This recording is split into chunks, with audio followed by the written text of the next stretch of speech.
നമസ്തേ. ജനം ഡിബേറ്റിലേക്ക് എല്ലാ പ്രിയപ്പെട്ട പ്രേക്ഷകർക്കും സ്വാഗതം. ഈ ദിവസം ഭാരതത്തിനും അതുപോലെ ഓരോ ഭാരതീയനും അഭിമാനിക്കാവുന്ന ഒരു സായാഹ്നമാണ്. ഇത് ഭാരത വിജയമാണ്, രാഷ്ട്രതന്ത്രത്തിൻ്റെ ഉജ്ജ്വല വിജയം. ഓപ്പറേഷൻ സിന്ദൂർ ഫലം കണ്ടിരിക്കുന്നു. കരയിലൂടെയും കടലിലൂടെയും ആകാശത്തിലൂടെയുമുള്ള ഭാരതസേനയുടെ കനത്ത പ്രഹരം താങ്ങാനാവാതെ പാകിസ്ഥാൻ കരഞ്ഞ് കാല് പിടിച്ചപേക്ഷിച്ചു. ഒന്ന് നിർത്തണം, പൊറുക്കണം, മാപ്പാക്കണം. വൈകുന്നേരം 3:35 Pak military operations director general ഭാരതത്തിൻ്റെ DGMOയെ ടെലിഫോണിൽ ബന്ധപ്പെട്ടത്. ആശയവിനിമയത്തിനൊടുവിൽ ഭാരതം വെടിനിർത്തലിന് സമ്മതിച്ചു. വെടിനിർത്തലിൽ മൂന്നാം കക്ഷിയില്ല. അമേരിക്കൻ പ്രസിഡന്റ് ഡൊണാൾഡ് ട്രംപ് മധ്യസ്ഥനായെന്നും പറഞ്ഞ് അവകാശവാദം ഉന്നയിച്ചിട്ടുണ്ടെങ്കിലും ഭാരതം അത് അംഗീകരിച്ചിട്ടില്ല. ഇത് ഭാരത സൈന്യത്തിൻ്റെ വിജയമാണ്.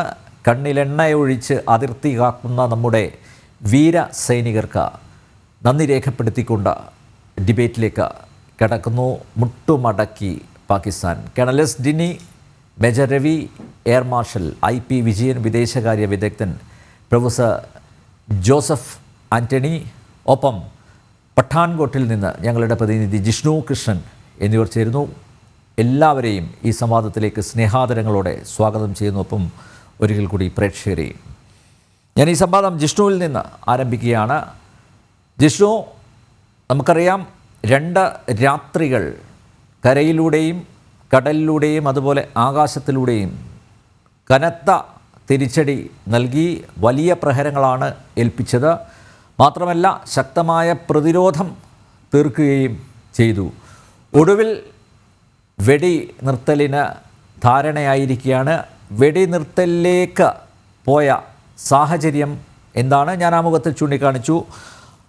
പാകിസ്ഥാന് ഒരുപക്ഷെ കയ്യിലുള്ളതെല്ലാം, എല്ലാ ആയുധങ്ങളും സംഭരിച്ചതെല്ലാം ഒരുപക്ഷെ തീർന്നു കാണും.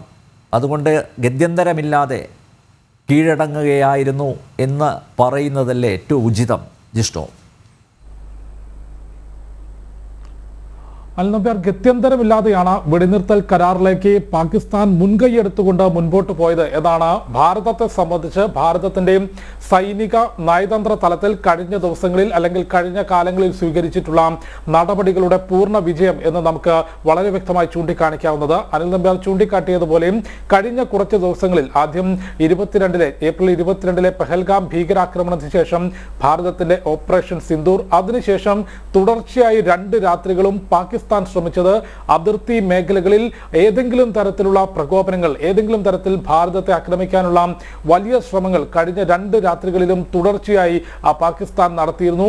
വ്യോമപാതയിലൂടെ ജമ്മു കാശ്മീർ അതിർത്തി മുതൽ ലേയിലെ സൈനിക കേന്ദ്രം മുതൽ ഇങ്ങ് ഗുജറാത്തിലെ കച്ച് മേഖലയിലെ തീരപ്രദേശം വരെ ഏതെങ്കിലും ഒരു മേഖലയിൽ ഏതെങ്കിലും ഒരു അക്രമം, നാശനഷ്ടം ഭാരതത്തിന്റെ മണ്ണിൽ ഉണ്ടാക്കാൻ സാധിക്കുമോ എന്ന് കിണഞ്ഞു പാകിസ്ഥാൻ പരിശ്രമിച്ചു. അതിന് വലിയ വില പാകിസ്ഥാൻ കൊടുക്കേണ്ടിയും വന്നു. അതായത് പാകിസ്ഥാന്റെ എല്ലാ ആക്രമണങ്ങളെയും വലിയ രീതിയിൽ ഭാരതത്തിന്റെ വ്യോമ പ്രതിരോധ സംവിധാനങ്ങൾ തച്ചു തകർത്തപ്പോൾ അതിന് തിരിച്ചടിയായി പ്രത്യാക്രമണം എന്ന രീതിയിൽ പാകിസ്ഥാന്റെ തലസ്ഥാന നഗരമായ ഇസ്ലാമാബാദിലും ഒപ്പം ലാഹോറിലും റാവൽപിണ്ടിയിലും ഉൾപ്പെടെ കനത്ത നാശനഷ്ടം ഉണ്ടാക്കാൻ, ഇനിയും പ്രകോപനം ഉണ്ടായാൽ അതൊരു യുദ്ധമായി കണക്കാക്കി സർവനാശത്തിലേക്ക്, പാകിസ്ഥാന്റെ സർവനാശം കാണുന്ന യുദ്ധത്തിലേക്ക് ഭാരതം കാലെടുത്ത് വെക്കുമെന്ന് പ്രധാനമന്ത്രി നരേന്ദ്രമോദിയുടെ നേതൃത്വത്തിൽ ചേർന്ന യോഗം തീരുമാനിക്കുകയും അത് പരസ്യപ്പെടുത്തുകയും അതൊരു പരസ്യ പ്രതികരണമായി ഔദ്യോഗികമായി അറിയിക്കുകയും ചെയ്തതോടുകൂടിയാണ് ഗത്യന്തരമില്ലാതെ ഇന്ന് വൈകിട്ട് 3:35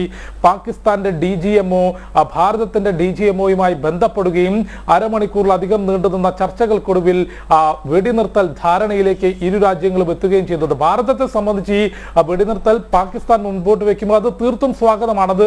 ഇന്ന് മാത്രമല്ല, ഭാരതത്തിന്റെ നിലപാടുകൾ പരിശോധിക്കുമ്പോൾ പാകിസ്ഥാൻ ആക്രമിക്കുന്നില്ലെങ്കിൽ ഭാരതവും പ്രത്യാക്രമണം നടത്തില്ല എന്നുള്ളത് തന്നെയാണ് ഭാരതത്തിന്റെ നിലപാട്. അതല്ല, മറിച്ച് പാകിസ്ഥാൻ ആക്രമിക്കാനായിരുന്നുവെങ്കിൽ ഓപ്പറേഷൻ സിന്ദൂരിൽ റഫേൽ യുദ്ധവിമാനങ്ങളിൽ നിന്ന് പുറത്തേക്ക് പോയ സ്കാൽപ്പ് മിസൈലുകൾ പലതും പാകിസ്ഥാന്റെ സൈനിക താവളങ്ങളും പാകിസ്ഥാന്റെ ജനവാസ കേന്ദ്രങ്ങളും ലക്ഷ്യമാക്കി പോയതിനെ. അതിനപ്പുറത്തേക്ക് പാകിസ്ഥാനിലെ ഭീകര കേന്ദ്രങ്ങളെ മാത്രമാണ് അന്ന് ഭാരതം ആക്രമിച്ചിട്ടുള്ളത്. അതായത് ഭാരതത്തിന്റെ പോരാട്ടം പാകിസ്ഥാന്റെ മണ്ണിലുള്ള ഭീകരവാദ പരിശീലന ക്യാമ്പും അതിർത്തി കടത്തി ജമ്മു കാശ്മീരിനകത്തേക്ക് ഭീകരവാദത്തിന്റെ വിത്തുകൾ എറിയുന്ന ഭീകര തലവന്മാർ ജെയ്ഷെ മുഹമ്മദിന്റെ മസൂദ് അസറും ഒപ്പം ലഷ്കർ ഇ തൊയ്ബയുടെയും ഹിസ്ബുൾ മുജാഹിദിന്റെയും എല്ലാം ടോപ്പ് കമാൻഡർമാരും ഭീകര പരിശീലന ക്യാമ്പുകളും മാത്രമാണ് ഭാരതത്തിന്റെ ലക്ഷ്യം. അത് കഴിഞ്ഞ ദിവസങ്ങളിലും വിദേശകാര്യ വകുപ്പിന്റെ വക്താവ് സെക്രട്ടറി വിക്രം മിശ്രി കഴിഞ്ഞ 2 ദിവസങ്ങളിൽ നടത്തിയിട്ടുള്ള വാർത്താ സമ്മേളനത്തിന്റെ അവസാനത്തിലും ചൂണ്ടിക്കാട്ടിയത് ഈ ഇന്ത്യ നടത്തിയിട്ടുള്ള പ്രത്യാക്രമണങ്ങളും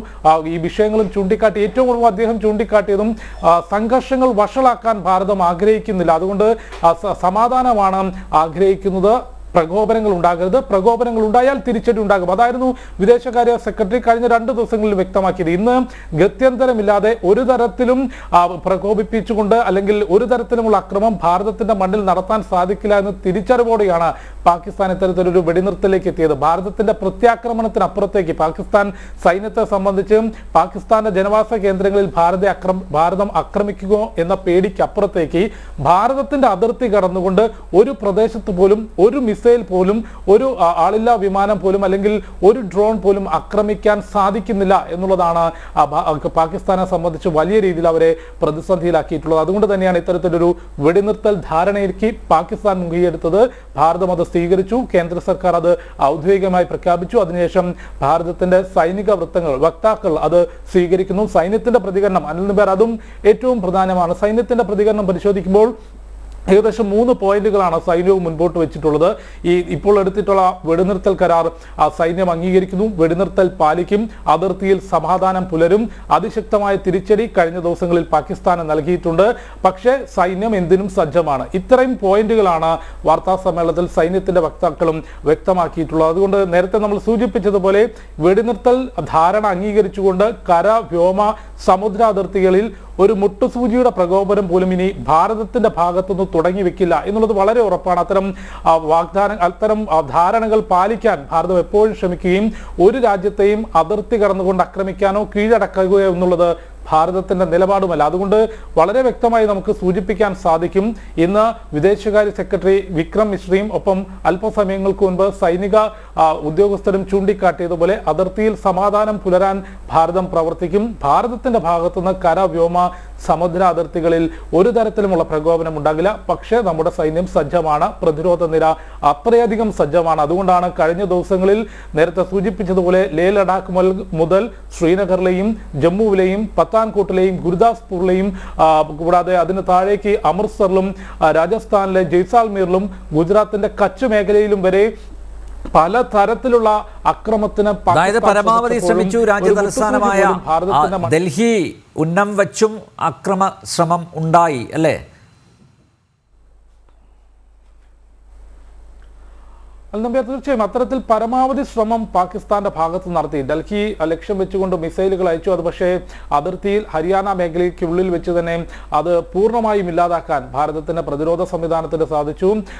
ആയുധങ്ങൾ ഉൾപ്പെടുന്ന ഡ്രോണുകളും അതല്ലാതെയുള്ള ഡമ്മി ഡ്രോണുകളും അതിർത്തികളിലൂടെ പറത്തി ഭാരതത്തെ പ്രകോപിപ്പിച്ചു. മിസൈലുകൾ F-16 FJ-17 ഉൾപ്പെടെയുള്ള പാകിസ്ഥാന്റെ കയ്യിൽ ഇന്നുള്ള അത്യാധുനിക ഫൈറ്റർ ജെറ്റുകൾ അതിർത്തിക്കപ്പുറത്തേക്ക് എത്തിച്ചുകൊണ്ട് മിസൈലുകൾ അയക്കാൻ ശ്രമിച്ചു. അത്തരത്തിൽ എല്ലാ തരത്തിലുമുള്ള ശ്രമം പാകിസ്ഥാൻ ശരിക്കും സത്യം പറഞ്ഞാൽ കഴിഞ്ഞ 2 രാത്രികളിൽ ഭാരതത്തെ ആക്രമിക്കാൻ കിടഞ്ഞു ശ്രമിച്ചു. അതിൽ യാതൊരു തരത്തിലും വിജയിക്കാൻ സാധിക്കില്ല എന്ന് 100% ഉറപ്പു വന്നതോടുകൂടിയും ഇനിയും ഇത്തരത്തിലുള്ള പ്രകോപനങ്ങൾ ഉണ്ടായാൽ കഴിഞ്ഞ ദിവസങ്ങളിലെ പോലെ മര്യാദ കാണിക്കില്ല, സർവനാശത്തിലേക്കുള്ള യുദ്ധം കണക്കാക്കും. വളരെ കൃത്യമായിരുന്നു പ്രധാനമന്ത്രി നരേന്ദ്രമോദിയുടെയും പ്രതിരോധ മന്ത്രി രാജ്നാഥ് സിംഗിന്റെയും അധ്യക്ഷതയിൽ ചേർന്ന യോഗത്തിലെ സന്ദേശം. അതായത് പാകിസ്ഥാന്റെ ഭാഗത്തുനിന്ന് ഭീകരതയുമായി ബന്ധപ്പെട്ട ഏതൊരു പ്രവർത്തനത്തെയും ഇനി യുദ്ധമായി തന്നെ കാണും, അത് കൃത്യമായ യുദ്ധത്തിലേക്ക് ഭാരതം കാലെടുത്ത് വെക്കും എന്നുള്ള കൃത്യമായ സന്ദേശം ആ യോഗത്തിൽ നൽകാൻ ഭാരതത്തിന്റെ ഭരണ നേതൃത്വത്തിന് സാധിച്ചു. അതുകൊണ്ട് തന്നെയാണ് നമുക്ക് നയതന്ത്ര സൈനിക തലത്തിൽ ഭാരതം കഴിഞ്ഞ ദിവസങ്ങളിലും കഴിഞ്ഞ കാലങ്ങളിലും സ്വീകരിച്ച വലിയ പ്രവർത്തനങ്ങളുടെ വിജയമാണ് ഇപ്പോഴും ഉണ്ടായിട്ടുള്ളത്. തീർത്തും ഗത്യന്തരമില്ലാതെ തന്നെയാണ്. ഒന്ന് സൈനിക തലത്തിലും നയതന്ത്ര തലത്തിലും കനത്ത തിരിച്ചടിയേറ്റു.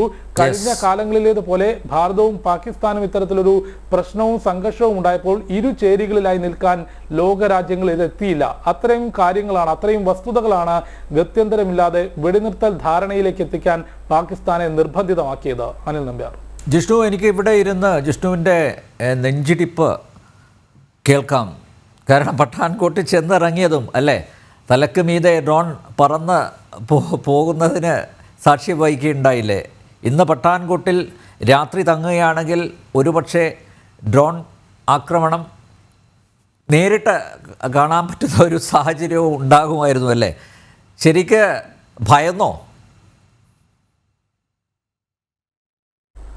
അതിനുമ്പേ തീർച്ചയായും ആ ഒരു സമയത്ത് ഭയമല്ലായിരുന്നു, തീർച്ചയായും ആ ഒരു മാനസികാവസ്ഥ പറഞ്ഞറിയിക്കാൻ പറ്റാത്തതാണ്. കൃത്യമായി ഒരു 1-2 നിമിഷങ്ങൾക്ക് ശേഷം പിന്നെ നമ്മൾ ശ്രദ്ധിച്ചത് ആ ഡ്രോണിന്റെ വിഷ്വലുകൾ പകർത്താനാണ്. അതിനപ്പുറത്തേക്ക് ഞാൻ അവിടെ കണ്ടിട്ടുള്ളത്, ഇത്തരത്തിലൊരു ഡ്രോൺ മുകളിൽ ഉണ്ടാകുമ്പോൾ നമ്മളെല്ലാം പ്രതീക്ഷിക്കുക ആ ഡ്രോണിൽ നിന്ന് ഏതെങ്കിലും തരത്തിലുള്ള അക്രമം താഴെ നിൽക്കുന്ന ആളുകളിലേക്ക് ഉണ്ടാകും എന്നുള്ളതാണ്. പക്ഷേ ആ ഒരു ദേശീയപാത അത് കൃത്യമായിട്ട് പഞ്ചാബിൽ നിന്ന് ജമ്മു കാശ്മീരിലേക്ക് പത്താൻകോട്ട് അതിർത്തിയിലേക്ക് എത്തുന്ന ആ റോഡിന് സമീപമാണ് വ്യോമതാവളത്തിന്, പത്താൻകോട്ടിലെ വ്യോമതാവളത്തിന് മുകളിലാണ് ഡ്രോൺ എത്തിയത്. അതിന് റോഡിലൂടെ സാധാരണക്കാരായ നിരവധി ആളുകൾ പോകുന്നുണ്ടായിരുന്നു. പക്ഷെ അവരുടെ മുഖത്തൊന്നും എനിക്ക് ആ ഭയം കാണാൻ സാധിച്ചിട്ടില്ല എന്നുള്ളതാണ് ഏറ്റവും പ്രധാനപ്പെട്ട കാര്യം. അത് വളരെ കൃത്യമായി ന്യൂട്രലൈസ് ചെയ്യപ്പെടും എന്നുള്ള വ്യക്തമായ ധാരണയും ഉറപ്പും ഭാരതത്തിന്റെ ഓരോ സാധാരണക്കാരിലും ഉണ്ട് എന്നുള്ളത് വലിയൊരു അറിവ് തന്നെയായിരുന്നു. തീർച്ചയായും ആദ്യ 2-3 സെക്കൻഡുകളിൽ ഒരു പതർച്ച അല്ലെങ്കിൽ എന്താണ് സംഭവിക്കുന്നത് എന്നുള്ളൊരു കാരണം കഴിഞ്ഞ ദിവസങ്ങളിലെല്ലാം ഇത് രാത്രിയിൽ മാധ്യമങ്ങളിലൂടെ വരുന്ന ദൃശ്യങ്ങൾ വെച്ചുകൊണ്ട് ഡൽഹിയിൽ നിന്നായിരുന്നു നമ്മൾ റിപ്പോർട്ട് ചെയ്തുകൊണ്ടിരുന്നത്. അതിനുശേഷം കശ്മീരിലേക്കുള്ള യാത്രക്കിടെയാണ് ഇന്നിപ്പോൾ പഠാൻകോട്ടിൽ പാകിസ്ഥാന്റെ അതിർത്തിയിലെത്തിയത്. തീർച്ചയായും ഇന്ന് രാത്രി കഴിഞ്ഞ 2 തവണകളിലേതുപോലെ തുടർച്ചയായ അക്രമം പാകിസ്ഥാന്റെ ഭാഗത്തു നിന്നുണ്ടായാൽ അത് ലൈവായി റിപ്പോർട്ട് ചെയ്യാനുള്ള സജ്ജീകരണങ്ങളോട് കൂടിയായിരുന്നു തയ്യാറായി നിന്നിട്ടുള്ളത്. പക്ഷേ വളരെ കൃത്യമായി ഇനിയൊരു പ്രകോപനം ഉണ്ടായാൽ പാകിസ്ഥാന് സർവനാശം നേരിടേണ്ടി വരും, യുദ്ധത്തിലേക്ക് ഭാരതം കാലെടുത്ത് വെക്കുമെന്ന കൃത്യമായ സന്ദേശം നൽകിയതോടുകൂടിയാണ് ഈ ഒരു വെടിനിർത്തൽ ധാരണയിലേക്ക് ഇപ്പോൾ എത്തിയിട്ടുള്ളത്. Anil Nambiar. Yes, professor Joseph Antony, ഇങ്ങനെ ഒരു വെടിനിർത്തൽ ധാരണയിൽ എത്തുമെന്ന് താങ്കൾ പ്രതീക്ഷിച്ചിരുന്നു? തീർച്ചയായിട്ടും വെടിനിർത്തലിന് നിർബന്ധിതമാകുന്ന സാഹചര്യങ്ങൾ ഉണ്ട് എന്ന് മനസ്സിലാക്കിയിരുന്നു. അതിൻ്റെ കാരണം മറ്റൊന്നുമല്ല, പാകിസ്ഥാൻ എന്ന് പറയുന്ന രാജ്യത്തിന് ഇന്ത്യയെ പോലുള്ള രാജ്യവുമായിട്ട് യുദ്ധം ചെയ്യാനുള്ള ശേഷി ഇല്ലാത്ത ഒരു രാജ്യമാണ്. അതാണ് അതിൻ്റെ ഏറ്റവും പ്രധാനപ്പെട്ട കാരണം ഇന്ത്യ, നമ്മൾ സാധാരണ പറയുന്ന പോലെ ഇന്ത്യ 1971 അല്ലെങ്കിൽ 1999 ഇന്ത്യ അല്ല 2025 ഇന്ത്യ. ഇത് മനസ്സിലാക്കുന്നതിൽ പാകിസ്ഥാൻ സൈനിക നേതൃത്വം പരാജയപ്പെട്ടതാണോ, അതല്ല എന്തു വന്നാലും വേണ്ടില്ല എന്തെങ്കിലും തരത്തിലുള്ള ആക്രമണത്തിലൂടെയോ ഒന്ന് മുട്ടി നോക്കാം ഇന്ത്യയുമായിട്ടൊന്ന് ചിന്തിച്ചതുകൊണ്ടാവില്ല. എന്തായാലും ഒരു ആത്മഹത്യാപരമായ നീക്കത്തിനാണ് പാകിസ്ഥാൻ നീങ്ങുന്നതെന്ന് നമുക്കെല്ലാവർക്കും അറിയാമായിരുന്നു.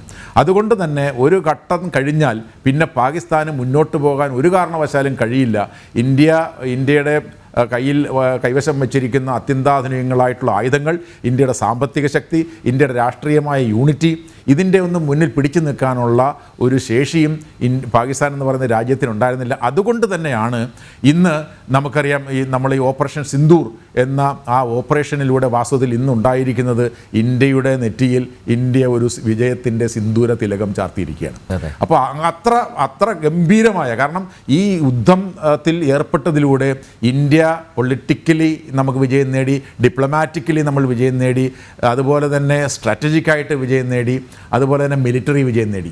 അപ്പോൾ രാഷ്ട്രീയമായും സൈനികമായും അന്തർദേശീയ തലത്തിൽ നയതന്ത്രപരമായുമുള്ള വിജയം നമ്മളെങ്ങനെ നേടി?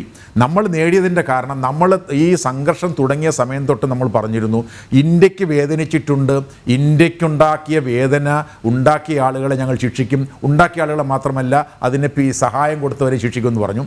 ആ ശിക്ഷ വളരെ കൃത്യമായി നടപ്പിലാക്കിയതിലൂടെ തന്നെ ഇന്ത്യയുടെ ശേഷി എന്താണെന്ന് ലോകത്തിന് മനസ്സിലായി, പാകിസ്ഥാന് മനസ്സിലായി, ലോകത്തിന് മനസ്സിലായി. കാരണം നമ്മൾ ഈ സംഘർഷങ്ങളുടെ ചരിത്രത്തിൽ ആദ്യമായി ഇന്ത്യയുടെ അതിർത്തി ലംഘിക്കാതെ ഇന്ത്യ ഉദ്ദേശിക്കുന്ന ഇടത്ത് ഇന്ത്യ ഉദ്ദേശിക്കുന്ന ആളുകൾക്കെതിരെ ആക്രമണം നടത്താൻ കഴിഞ്ഞു. അത് ശക്തമായി തെളിയിച്ചു. ആ ശക്തമായ ആക്രമണത്തിലൂടെ തന്നെ പാകിസ്ഥാൻ്റെ നില തെറ്റിപ്പോയി എന്ന് നമുക്ക് എല്ലാവർക്കും അറിയാം. അപ്പോൾ അവർ പ്രതീക്ഷിച്ചതിനേക്കാൾ എത്രയോ ശക്തമായ തിരിച്ചടിയാണ് നമ്മൾ അതിലൂടെ നൽകിയത്. നമ്മുടെ ഒരു വിമാനം പോലും അവരുടെ ബോർഡർ കടന്നു പോയില്ല.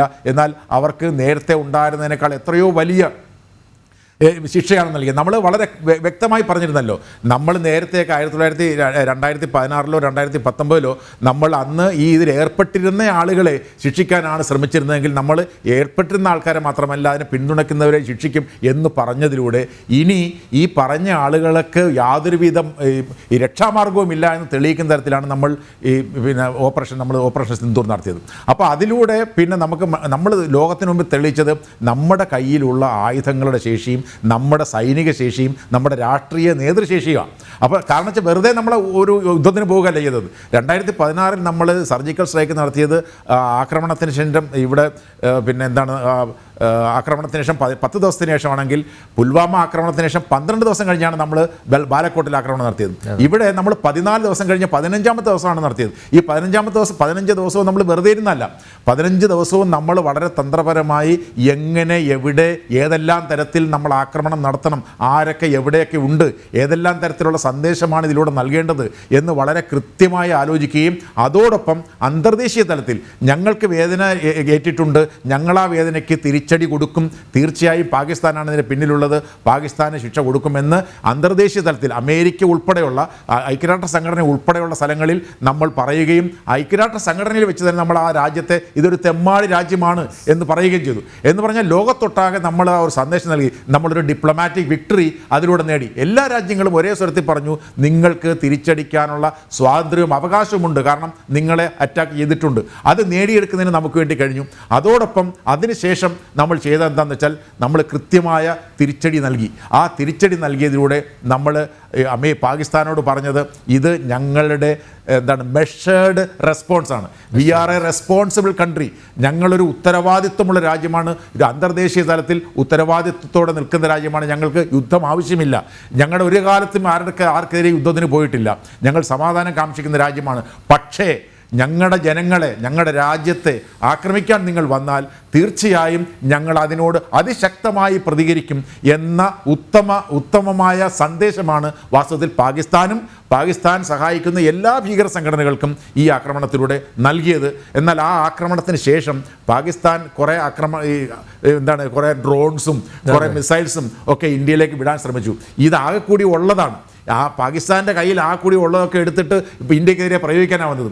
അങ്ങനെ പ്രയോഗിച്ചപ്പോൾ രണ്ടാമത് കണ്ടത് ഇന്ത്യ കൈവശം വെച്ചിരിക്കുന്ന S-400 ട്രയംഫ് മിസൈൽ, നമ്മൾ സുദർശന ചക്ര എന്ന് പറയുന്നത്, നമ്മുടെ ആകാശ് പ്രതിരോധ മിസൈലുകൾ. അപ്പം നമ്മുടെ കയ്യിലുള്ള വ്യത്യസ്തങ്ങളായിട്ടുള്ള പ്രതിരോധ മിസൈൽ സംവിധാനം, ഇൻ്റഗ്രേറ്റഡ് സിസ്റ്റം, ആ സിസ്റ്റത്തിൻ്റെ മുന്നിൽ ഇതെല്ലാം അപ്രസക്തമായി പോകുന്നതാണ് കണ്ടത്. അല്ല, അത് മാത്രമല്ല സാർ, ലോകത്തിന് മുമ്പിൽ അത് ഷോക്കേസ് ചെയ്യാനും പറ്റിയല്ലോ അല്ലേ? അതുകൊണ്ടാണ് ഞാൻ പറഞ്ഞത് ഇന്ത്യ എന്ന് പറയുന്നത് 1971 ഇന്ത്യയല്ല, 1999 ഇന്ത്യയല്ല, 2001 ഇന്ത്യയല്ല, ഇത് 2025 ഇന്ത്യയാണ്. ആ ഇന്ത്യക്ക് പഴയ ഇന്ത്യയല്ല, സൈനികമായും സാമ്പത്തികമായും മൂന്നാമത്തെ ശക്തി, സൈനികമായും മൂന്നാമത്തെ ശക്തി, രാഷ്ട്രീയമായി ഏറ്റവും പ്രധാനപ്പെട്ട രാഷ്ട്രമായി ഉയരുന്നു. ഈ തരത്തിലെല്ലാമുള്ള ഒരു രാജ്യത്തോട് വാസ്തവത്തിൽ വിവേകമുള്ള ഒരു ഭരണാധികാരിയും ഒരു സേനാധിപനും ഒരു ആക്രമണവുമായി മുന്നോട്ട് വരേണ്ടതല്ല. പാകിസ്ഥാൻ ഭരണാധികാരികൾക്ക് വിവേകം തൊട്ട് തീണ്ടിയിട്ടില്ല. അവിവേകത്തിന്റെ വിലയാണ് വാസ്തവത്തിൽ ഇന്ന് പാകിസ്ഥാൻ കുടിച്ചുകൊണ്ടിരിക്കുന്നത്, ഇനി കുടിക്കാൻ പോകുന്നത്. അല്ല, ഭാരതത്തിൻ്റെ ശക്തമായ പ്രത്യാക്രമണം അതൊരു ഘടകം, അത് താങ്ങാൻ പാകിസ്ഥാന് ആയില്ല എന്നുള്ളത് മാത്രമല്ല, പ്രത്യക്ഷത്തിൽ ലോക രാഷ്ട്രങ്ങളിൽ ആരുടെയും പിന്തുണ ലഭിച്ചില്ല അല്ലേ? ചൈനയുടെയും തുർക്കിയുടെയും ഒക്കെ പിന്തുണ ഉണ്ടെങ്കിലും പക്ഷേ അത് അവർക്ക് ലഭിച്ചില്ല. മറ്റൊരു കാര്യം, ആഭ്യന്തര സമ്മർദ്ദം അല്ലേ? ബലോചി വിമോചന സേന അവർ കൊറ്റ പോലുള്ള പ്രദേശങ്ങൾ പിടിച്ചെടുക്കുന്നു, മാത്രമല്ല അവരിന്ന് അന്ത്യശാസനം കൊടുക്കുകയും ചെയ്തു. അപ്പോൾ അകത്ത് നിന്ന് തന്നെ വലിയ സമ്മർദ്ദം. മാത്രമല്ല, നമ്മൾ കണ്ടതാണ്, പാകിസ്ഥാൻ പാർലമെൻറ്റിൽ കൂട്ടക്കരച്ചിലായിരുന്നു അല്ലേ? റിട്ടയേർഡ് മിലിറ്ററി ഓഫീസേഴ്സ് പറയുന്നു, നിങ്ങളിതൊന്ന് നിർത്തൂ, ഈ യുദ്ധം കൊണ്ട്, ഈ സംഘർഷം കൊണ്ട് പാകിസ്ഥാന് ഒന്നും നേടാനാവില്ല അല്ലേ? എനിക്ക് തോന്നുന്നു ഇതൊക്കെ ആയിരിക്കാം ഒരുപക്ഷെ പാകിസ്ഥാൻ ഭരണകൂടത്തിലിരിക്കുന്ന വിവേകമുള്ളവരെ കൊണ്ട് ചിന്തിപ്പിച്ചത്. ഇത് ഇനി മുന്നോട്ട് പോയി കഴിഞ്ഞാൽ കൂടുതൽ തിരിച്ചടി ഉണ്ടാകും, കൂടുതൽ അപകടത്തിലേക്ക് ചെന്ന് പതിക്കും എന്ന ബോധ്യത്തിൻ്റെ അടിസ്ഥാനത്തിൽ സർവാപരാധങ്ങളും പൊറുക്കണമേ എന്ന് പറഞ്ഞ് ഭാരതത്തെ സമീപിച്ചു. താങ്കൾ പറഞ്ഞതിനകത്തുള്ള ഒരു പ്രധാനപ്പെട്ട ഒരു വൈരുദ്ധ്യം കൂടെ ഒന്ന് ചൂണ്ടിക്കാണിക്കാം. നമ്മൾ ഈ സംഘർഷം തുടങ്ങിയ ശേഷം കണ്ട രണ്ട് ചിത്രം എന്താണ്? ഒന്ന്, ഇന്ത്യയുടെ ചിത്രം. ഇന്ത്യ ഒന്നായി നിൽക്കുന്നു, ഇന്ത്യ ശക്തമായി നിൽക്കുന്നു. അവർ ഭീകരന്മാർ പരിശ്രമിച്ച എല്ലാവിധ ഭിന്നിപ്പിക്കൽ തന്ത്രത്തെയും അതിജീവിച്ചുകൊണ്ട് ഇന്ത്യ ഒന്നായി നിന്നെങ്കിൽ പാകിസ്ഥാനെ നമ്മളിവിടെ താങ്കൾ സൂചിപ്പിച്ചോളം നമ്മൾ കണ്ട എന്താ? പാകിസ്ഥാൻ ചിഹ്ന ഭിന്നമാകുന്നു. പാകിസ്ഥാൻ്റെ ബലൂചിസ്ഥാനിൽ അവർ പാകിസ്ഥാൻ ഭരണകൂടത്തിനെതിരായി സമരം വരുന്നു. ബലൂചിസ്ഥാൻ എന്ന് പറയുന്നത് സ്വതന്ത്ര പ്രവിശ്യയാക്കാൻ ശ്രമിക്കുന്നു. ഖൈബർ പഖ്തൂൺഖ്വയിൽ സമരം നടക്കുന്നു. ഇമ്രാൻഖാൻ്റെ ആളുകൾ സമരവുമായി മുന്നോട്ട് വന്നുകൊണ്ട് ഇമ്രാൻഖാനെ ജയിൽ മോചിപ്പിക്കണമെന്ന് പറയുന്നു. പാകിസ്ഥാനിൽ രാഷ്ട്രീയ വിഭാഗവും സൈനിക വിഭാഗവും രണ്ടായി നിൽക്കുന്നു. മുൻ സൈനികർ പോലും പാകിസ്ഥാൻ പാർലമെന്റിൽ ഇനി ദൈവത്തിന് പോലും പാകിസ്ഥാൻ രക്ഷിക്കാൻ കഴിയില്ല എന്നുള്ള തരത്തിൽ വിലപിക്കുന്നു. അപ്പോൾ ഈ തരത്തിൽ രണ്ട് വിരുദ്ധ വൈരുദ്ധ്യങ്ങളാണ് നമ്മൾ കാണുന്നത്. ഒന്ന് ദൗർബല്യത്തിൻ്റെയും ഒന്ന് ഭിന്നതയുടെയും ഒന്ന് സംഘർഷത്തിൻ്റെയും കൺഫ്യൂഷൻ്റെയും ഒരു കേന്ദ്രമാണെങ്കിൽ നമ്മളിവിടെ യുണൈറ്റഡ് ആയിട്ട് നിന്നുകൊണ്ട് ഒരേ സ്വരത്തിൽ ഒരേ ശബ്ദത്തിൽ ഒരേ തരത്തിൽ നിന്നുകൊണ്ട് നമ്മൾ ഈ ഭീഷണിയെ നേരിടുന്നതാണ് നമ്മൾ കണ്ടത്.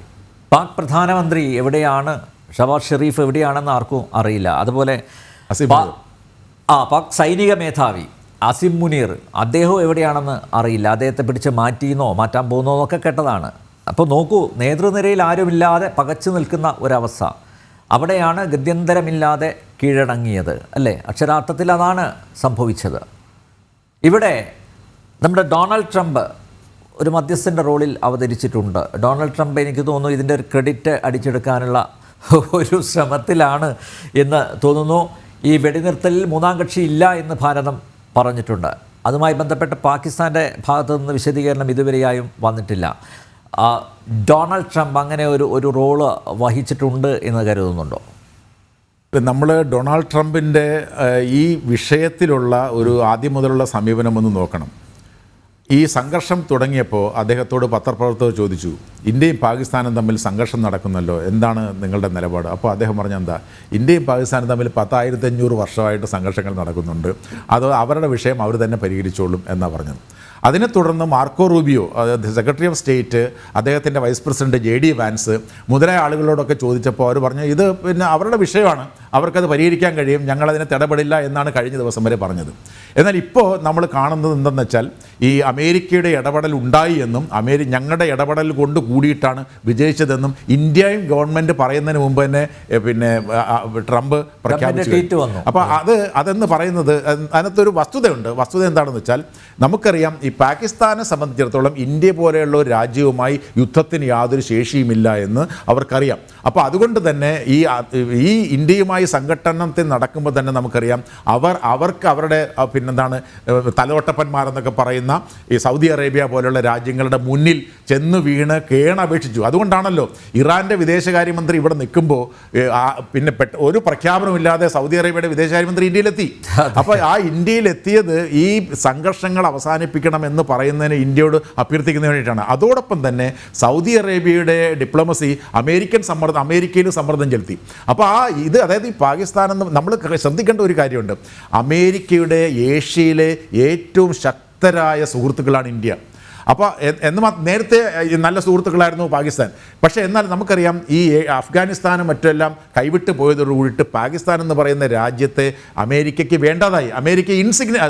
ഈ പാകിസ്ഥാൻ ഇൻസിഗ്നിഫിക്കൻ്റ് ഇറലവൻ്റുമായി. അപ്പോൾ പിന്നെ ഇവിടെ ഉള്ളത് അതായത് അമേരിക്കയുമായി ചേർന്ന് നിന്നുകൊണ്ട് ഈ ആഗോള രാഷ്ട്രീയത്തിൽ നന്നായി നിൽക്കുന്ന രാജ്യമാണ് ഇന്ത്യ. ആ ഇന്ത്യയെ വേദനിപ്പിക്കുന്ന തരത്തിൽ ഇന്ത്യക്കെതിരായി ആക്രമണം നടത്തുന്ന സന്ദർഭത്തിൽ വാസ്തവത്തിൽ നേരത്തെ തന്നെ അമേരിക്ക ഉൾപ്പെടെയുള്ള രാജ്യങ്ങൾ ഇടപെടേണ്ടതായിരുന്നു. കാരണം എന്തൊക്കെ പറഞ്ഞാലും നമ്മുടെ നിരപരാധികളായ നിരവധി ആളുകൾ, എസ്പെഷ്യലി നമ്മുടെ ആ LOCയിൽ ഒരുപാട് ആളുകളുടെ ജീവൻ നഷ്ടപ്പെട്ടു. അപ്പോൾ അങ്ങനെ ഇവർ നടത്തിയ ഈ ക്രൂരമായ ആക്രമണത്തിൻ്റെ ഫലമായി നമ്മുടെ ആളുകളുടെ ജീവൻ നഷ്ടപ്പെട്ടു. നമ്മളൊരിക്കലും യുദ്ധം ആഗ്രഹിക്കുന്ന രാജ്യമല്ല. അപ്പം നമ്മളൊരു യുദ്ധത്തിലേക്ക് പോകുന്ന തരത്തിൽ എന്തെല്ലാം തരത്തിലുള്ള പ്രവർത്തനങ്ങളിൽ നമ്മൾ ഏർപ്പെടേണ്ടി വന്നു. വാസ്തവത്തിൽ നേരത്തെ തന്നെ അദ്ദേഹം ഈ അമേരിക്കൻ പ്രസിഡന്റ് ഉൾപ്പെടെയുള്ള ആളുകൾ ഈ സംഘർഷത്തിൽ ഇടപെട്ടു. കാരണം പാകിസ്ഥാനെ സംബന്ധിച്ചിടത്തോളം അമേരിക്ക യുദ്ധം നിർത്തൂ എന്ന് പറഞ്ഞാൽ യുദ്ധം നിർത്തേണ്ട രാജ്യമാണ് പാകിസ്ഥാൻ. കാരണം അവർക്കല്ലാതെ മുന്നോട്ട് പോകാൻ കഴിയത്തില്ല. അത് അങ്ങനെയുള്ളൊരു ഘട്ടത്തിൽ വാസ്തവത്തിൽ കുറച്ചുകൂടെ നേരത്തെ ഇത് ഇടപെടേണ്ടതായിരുന്നു. പിന്നാലെ അവർ ഇടപെട്ടിട്ടുണ്ട് എന്നുള്ള കാര്യത്തിൽ യാതൊരു സംശയമില്ല. കാരണം ഇന്ത്യ അമേരിക്കയുടെ നല്ല സുഹൃത്താണ്, പാകിസ്ഥാൻ്റെ നല്ല സുഹൃത്താണ്. ഈ രണ്ട് കൂട്ടരുടെ പുറത്തും സമ്മർദ്ദം ചെലുത്തി. കാരണം സമ്മർദ്ദം ചെലുത്തി എന്ന് പറഞ്ഞാൽ ഇതിൻ്റെ പ്രധാനപ്പെട്ട കാരണം നമ്മളെ സംബന്ധിച്ച് യുദ്ധവുമായിട്ട് മുന്നോട്ട് പോകുന്നതിൽ യാതൊരു ബുദ്ധിമുട്ടുമില്ല, അതിനുള്ള ശേഷിയുള്ള രാജ്യമാണ്. പക്ഷേ പാകിസ്ഥാനെ സംബന്ധിച്ചിടത്തോളം യുദ്ധവുമായിട്ട് അവർക്ക് മുന്നോട്ട് പോകാൻ കഴിയില്ല. അതുകൊണ്ട് പാകിസ്ഥാനെ രക്ഷപ്പെടുത്തി, ഇപ്പോൾ ഈ രണ്ട് ശക്തികൾ തമ്മിൽ അടി നടക്കുമ്പോൾ ദുർബലനെ കുറച്ച് ആൾക്കാർ വന്ന് രക്ഷപ്പെടുത്തിക്കൊണ്ട് പോകുമല്ലോ, ഏതാണ്ട് ആ മാതിരിയുള്ള രക്ഷപ്പെടുത്തി പാകിസ്ഥാനെ രക്ഷപ്പെടുത്തിക്കൊണ്ട് പോകാൻ അമേരിക്ക അവതരിച്ചു എന്ന് പറയുന്നതായിരിക്കും ശരി. പിന്നെ ഇതിലൂടെ ഈ ട്രംപ് ഈ ഒരു എട്ടുകാലി മമ്മൂഞ്ചിൻ്റെ ഒരു സ്വഭാവക്കാരനാണ്. എല്ലാം നമുക്ക് ഞാൻ കാരണമാണ് എന്ന് ക്ലെയിം ചെയ്യുന്ന ആളാണ് അദ്ദേഹം. അത് പിന്നെ ഗാസ, പലസ്തീൻ, പിന്നെ ഇസ്രായേൽ സംഘടനത്തിലും ഉക്രൈൻ റഷ്യ സംഘടനത്തിലും ഒക്കെ ഞാൻ ഒറ്റയടിക്ക് നിർത്തിക്കളെ, ഒറ്റ ദിവസം കൊണ്ട് നിർത്തിക്കളയുമെന്ന് പറഞ്ഞു. അദ്ദേഹത്തിന് ഇവിടെ എല്ലാവരും പറയുന്ന പോലെ ഒരു നൊബേൽ സമ്മാനം ആഗ്രഹമുള്ള ആളാണ്. അതുകൊണ്ട് ഇനി ഇന്ത്യ പാകിസ്ഥാൻ സംഘടന ഞാൻ അവസാനിപ്പിച്ചു എന്ന് ലോകത്തിൻ്റെ മുമ്പിൽ പറഞ്ഞുകൊണ്ട് അങ്ങനെയെങ്കിലും നൊബേൽ സമ്മാനം കിട്ടട്ടെ എന്ന് ആഗ്രഹിക്കുന്നതിൻ്റെ പ്രവർത്തനത്തിൻ്റെ പടം കൂടി ഇതിനകത്തുണ്ട്. കാരണം വാസ്തവത്തിൽ ആരാ ഇത് പറയേണ്ടത്? ഇന്ത്യ ഗവൺമെൻറ് പാകിസ്ഥാൻ ഗവൺമെൻറ്റാണ് പറയേണ്ടത് ഞങ്ങൾ പിന്നെ സംഘടന നിർത്തുന്നു. അവിടെയാണ് നമ്മൾ അക്നോളജ് ചെയ്യുന്നത്. ഒരു പക്ഷേ അമേരിക്കയുടെയൊക്കെ റോൾ ഇതിനകത്തുണ്ട്. പക്ഷേ ഇവിടെ എന്താ പറയുന്നത്? നമ്മളും ഇന്ത്യ കക്ഷികളായിട്ടുള്ള ഇന്ത്യയും പാകിസ്ഥാനും പറയുന്നതിന് മുമ്പ് തന്നെ അദ്ദേഹം പറഞ്ഞു ദാ യുദ്ധം അവസാനിച്ചിരിക്കുന്നു. ഇതാണ് ട്രംപ്. യെസ്, ജിഷ്ണുവിലേക്ക് പോവാണ് വീണ്ടും. ജിഷ്ണു, നാട്ടുകാരെന്താണ് പറയുന്നത്? ഈ സംഘർഷം അതൊരു യുദ്ധത്തിലേക്ക് പരിണമിച്ചിട്ടില്ല, അതിന് ദൈവത്തോട് നന്ദി പറയാം.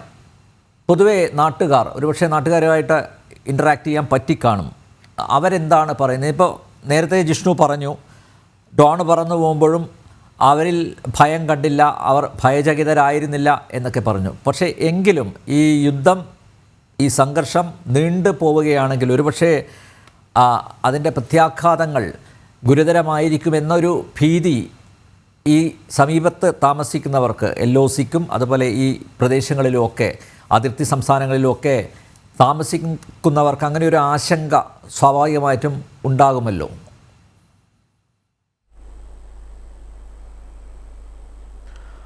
അൽനബീർ, അത്തരത്തിലൊരു ആശങ്ക തീർച്ചയായും ഈ നിയന്ത്രണ രേഖയോട് ചേർന്നുള്ള ജനവാസ മേഖലയിൽ ആളുകൾക്ക് ഉണ്ടാകുമെന്നുള്ളതിൽ യാതൊരു സംശയവുമില്ല. കാരണം കഴിഞ്ഞ ദിവസം പൂഞ്ച് മേഖലയിൽ പാകിസ്ഥാൻ നടത്തിയിട്ടുള്ള ഷെല്ലാക്രമണത്തിൽ സാധാരണക്കാരായിട്ടുള്ള ആളുകൾ, 8 സ്ത്രീകളും കുട്ടികളും ഉൾപ്പെടെ 16 പേർ കൊല്ലപ്പെട്ടിരുന്നു. വലിയ നഷ്ടം ഭാരതത്തിന് അവിടെ ആളുകളുടെ ജീവന്റെ കാര്യത്തിലുണ്ടായി. അതുകൊണ്ട് തന്നെ പഠാൻകോട്ടിൽ ഇപ്പോൾ നേരത്തെ 5 മണി ലൈവ് ഷോ കഴിഞ്ഞ് ആ സമയത്ത് ആളുകളുമായി നമ്മൾ സംസാരിച്ചിരുന്നു. ഒപ്പം ഈ ഡ്രോൺ കണ്ട സമയത്തും അവിടെ നിന്ന് ആളുകളുടെ ബൈറ്റുകൾ നമ്മൾ എടുത്തിരുന്നു. അവരെല്ലാം ചൂണ്ടിക്കാട്ടിയിട്ടുള്ളത്, ഒന്ന്, ഭാരതത്തിന്റെ പ്രതിരോധ സംവിധാനം ശക്തമാണ് എന്നൊരു ധാരണ, വളരെ കൃത്യമായ ആത്മവിശ്വാസം, ധാരണ എന്നതിനപ്പുറത്തേക്ക് വളരെ കൃത്യമായ ആത്മവിശ്വാസം ജനങ്ങളിലുണ്ട്. രണ്ടാമത്തെ കാര്യം, ഈ ഡ്രോൺ അക്രമവും അത്തരത്തിലുള്ള കാര്യങ്ങളും നേരിടുന്നതിന് കഴിഞ്ഞ കുറച്ച് ദിവസങ്ങളായി ബ്ലാക്ക് ഔട്ട് ഡ്രിൽ, കൂടാതെ സൈന്യത്തിന്റെ പരിശീലനം, റെസ്ക്യൂ ഓപ്പറേഷൻ ഏത് രീതിയിൽ നടത്തണം, ഒപ്പം ഏതെല്ലാം രീതിയിൽ ഈ ഡ്രോൺ ഉൾപ്പെടെ അക്രമം നടത്തുമ്പോൾ എങ്ങനെ ഒളിച്ചിരിക്കണം എന്നത് സംബന്ധിച്ചുള്ള സാധാരണക്കാരായ ആളുകൾക്ക് പരിശീലനം നൽകുന്നതിനുള്ള ഡ്രില്ലുകൾ വിവിധ തരത്തിൽ നടത്തിയിരുന്നു. അതുകൊണ്ട് നിലവിലെ സാഹചര്യത്തിൽ ഇന്ന് ഈ 5 മണി വരെ വെടിനിർത്തൽ ധാരണയിൽ എത്തുന്നതിന് മുൻപ് വരെയുള്ള സാഹചര്യങ്ങളിൽ സാധാരണക്കാരെ സംബന്ധിച്ച്, അത് പഠാൻകോട്ട് മേഖലയിലെയും ഒപ്പം ശ്രീനഗറിലെയും എല്ലാം ആളുകളുടെ പ്രതികരണങ്ങൾ, വിവിധ ഏജൻസികളിൽ വന്നിട്ടുള്ള പ്രതികരണങ്ങൾ പരിശോധിക്കുമ്പോഴും നമ്മൾ നേരിട്ട് സംസാരിച്ചപ്പോഴും മനസ്സിലാക്കേണ്ടത്, ഒന്ന്, വലിയൊരു ഭയത്തിലേക്ക് രാജ്യത്തെ ജനങ്ങൾ കടന്നു പോയിരുന്നില്ല. അതിശക്തമായിട്ടുള്ള പ്രതിരോധ നിര ഭാരതത്തിനുണ്ട് എന്നുള്ള വലിയ ആത്മവിശ്വാസം ജനങ്ങൾക്കുണ്ടായിരുന്നു. പക്ഷേ യുദ്ധം, വെടിനിർത്തൽ ഉണ്ടായി എന്ന് പറഞ്ഞപ്പോൾ എല്ലാവരും അത് വളരെ നന്നായി എന്നുള്ള തീരുമാനങ്ങൾ തന്നെയാണ് ജനങ്ങളുടെ ഭാഗത്തുനിന്നുണ്ടായിട്ടുള്ളത്. പക്ഷേ പാകിസ്ഥാന്റെ ഭാഗത്തുനിന്ന് എന്തെങ്കിലും തിരിച്ചടികൾ ഉണ്ടായാൽ, ഇത്തരം ധാരണകളിലേക്ക് എത്തിയിട്ട് അവർ പിറകിലൂടെ ഇത്തരത്തിൽ പ്രകോപനങ്ങൾ സൃഷ്ടിക്കുകയാണെങ്കിൽ വലിയ തിരിച്ചടി നൽകണം എന്നുള്ള പ്രതികരണങ്ങളും ജനങ്ങളുടെ ഭാഗത്തുനിന്നുണ്ടായിട്ടുണ്ട്. അത്തരത്തിൽ ഈ ഒരു സാഹചര്യത്തിൽ രാജ്യം മുഴുവൻ ഒറ്റക്കെട്ടായി നിൽക്കാനും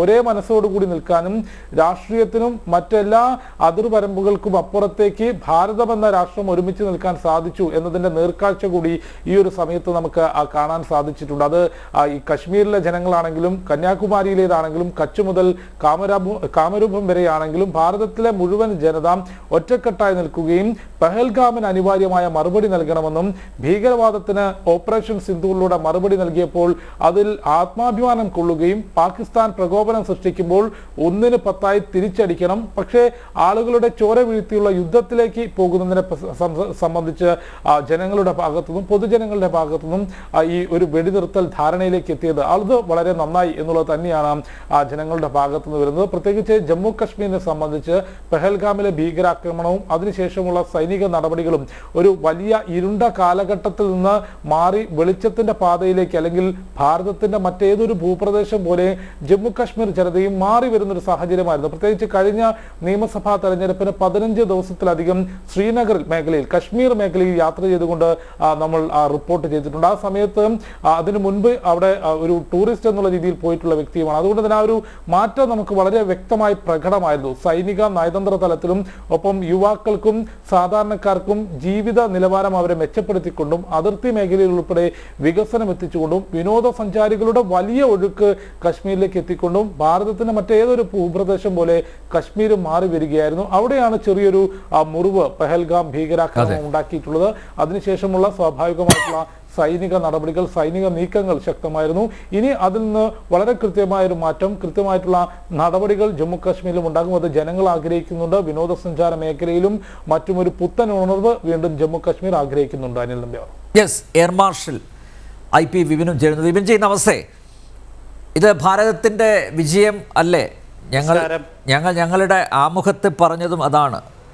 ഇത് ഭാരതത്തിൻ്റെ വിജയമാണ്, നമ്മുടെ രാഷ്ട്രതന്ത്രത്തിൻ്റെ വിജയമാണ്. ഭാരതം ഒരുമിച്ച് നിന്ന ഈ പ്രതിസന്ധിയെ നേരിട്ടു, അതിൻ്റെ വിജയമാണ്, കൂട്ടായ്മയുടെ വിജയമാണ്. ഇത്ര പെട്ടെന്ന് വെടിനിർത്തൽ ഉണ്ടാകും എന്ന് കരുതിയിരുന്നോ?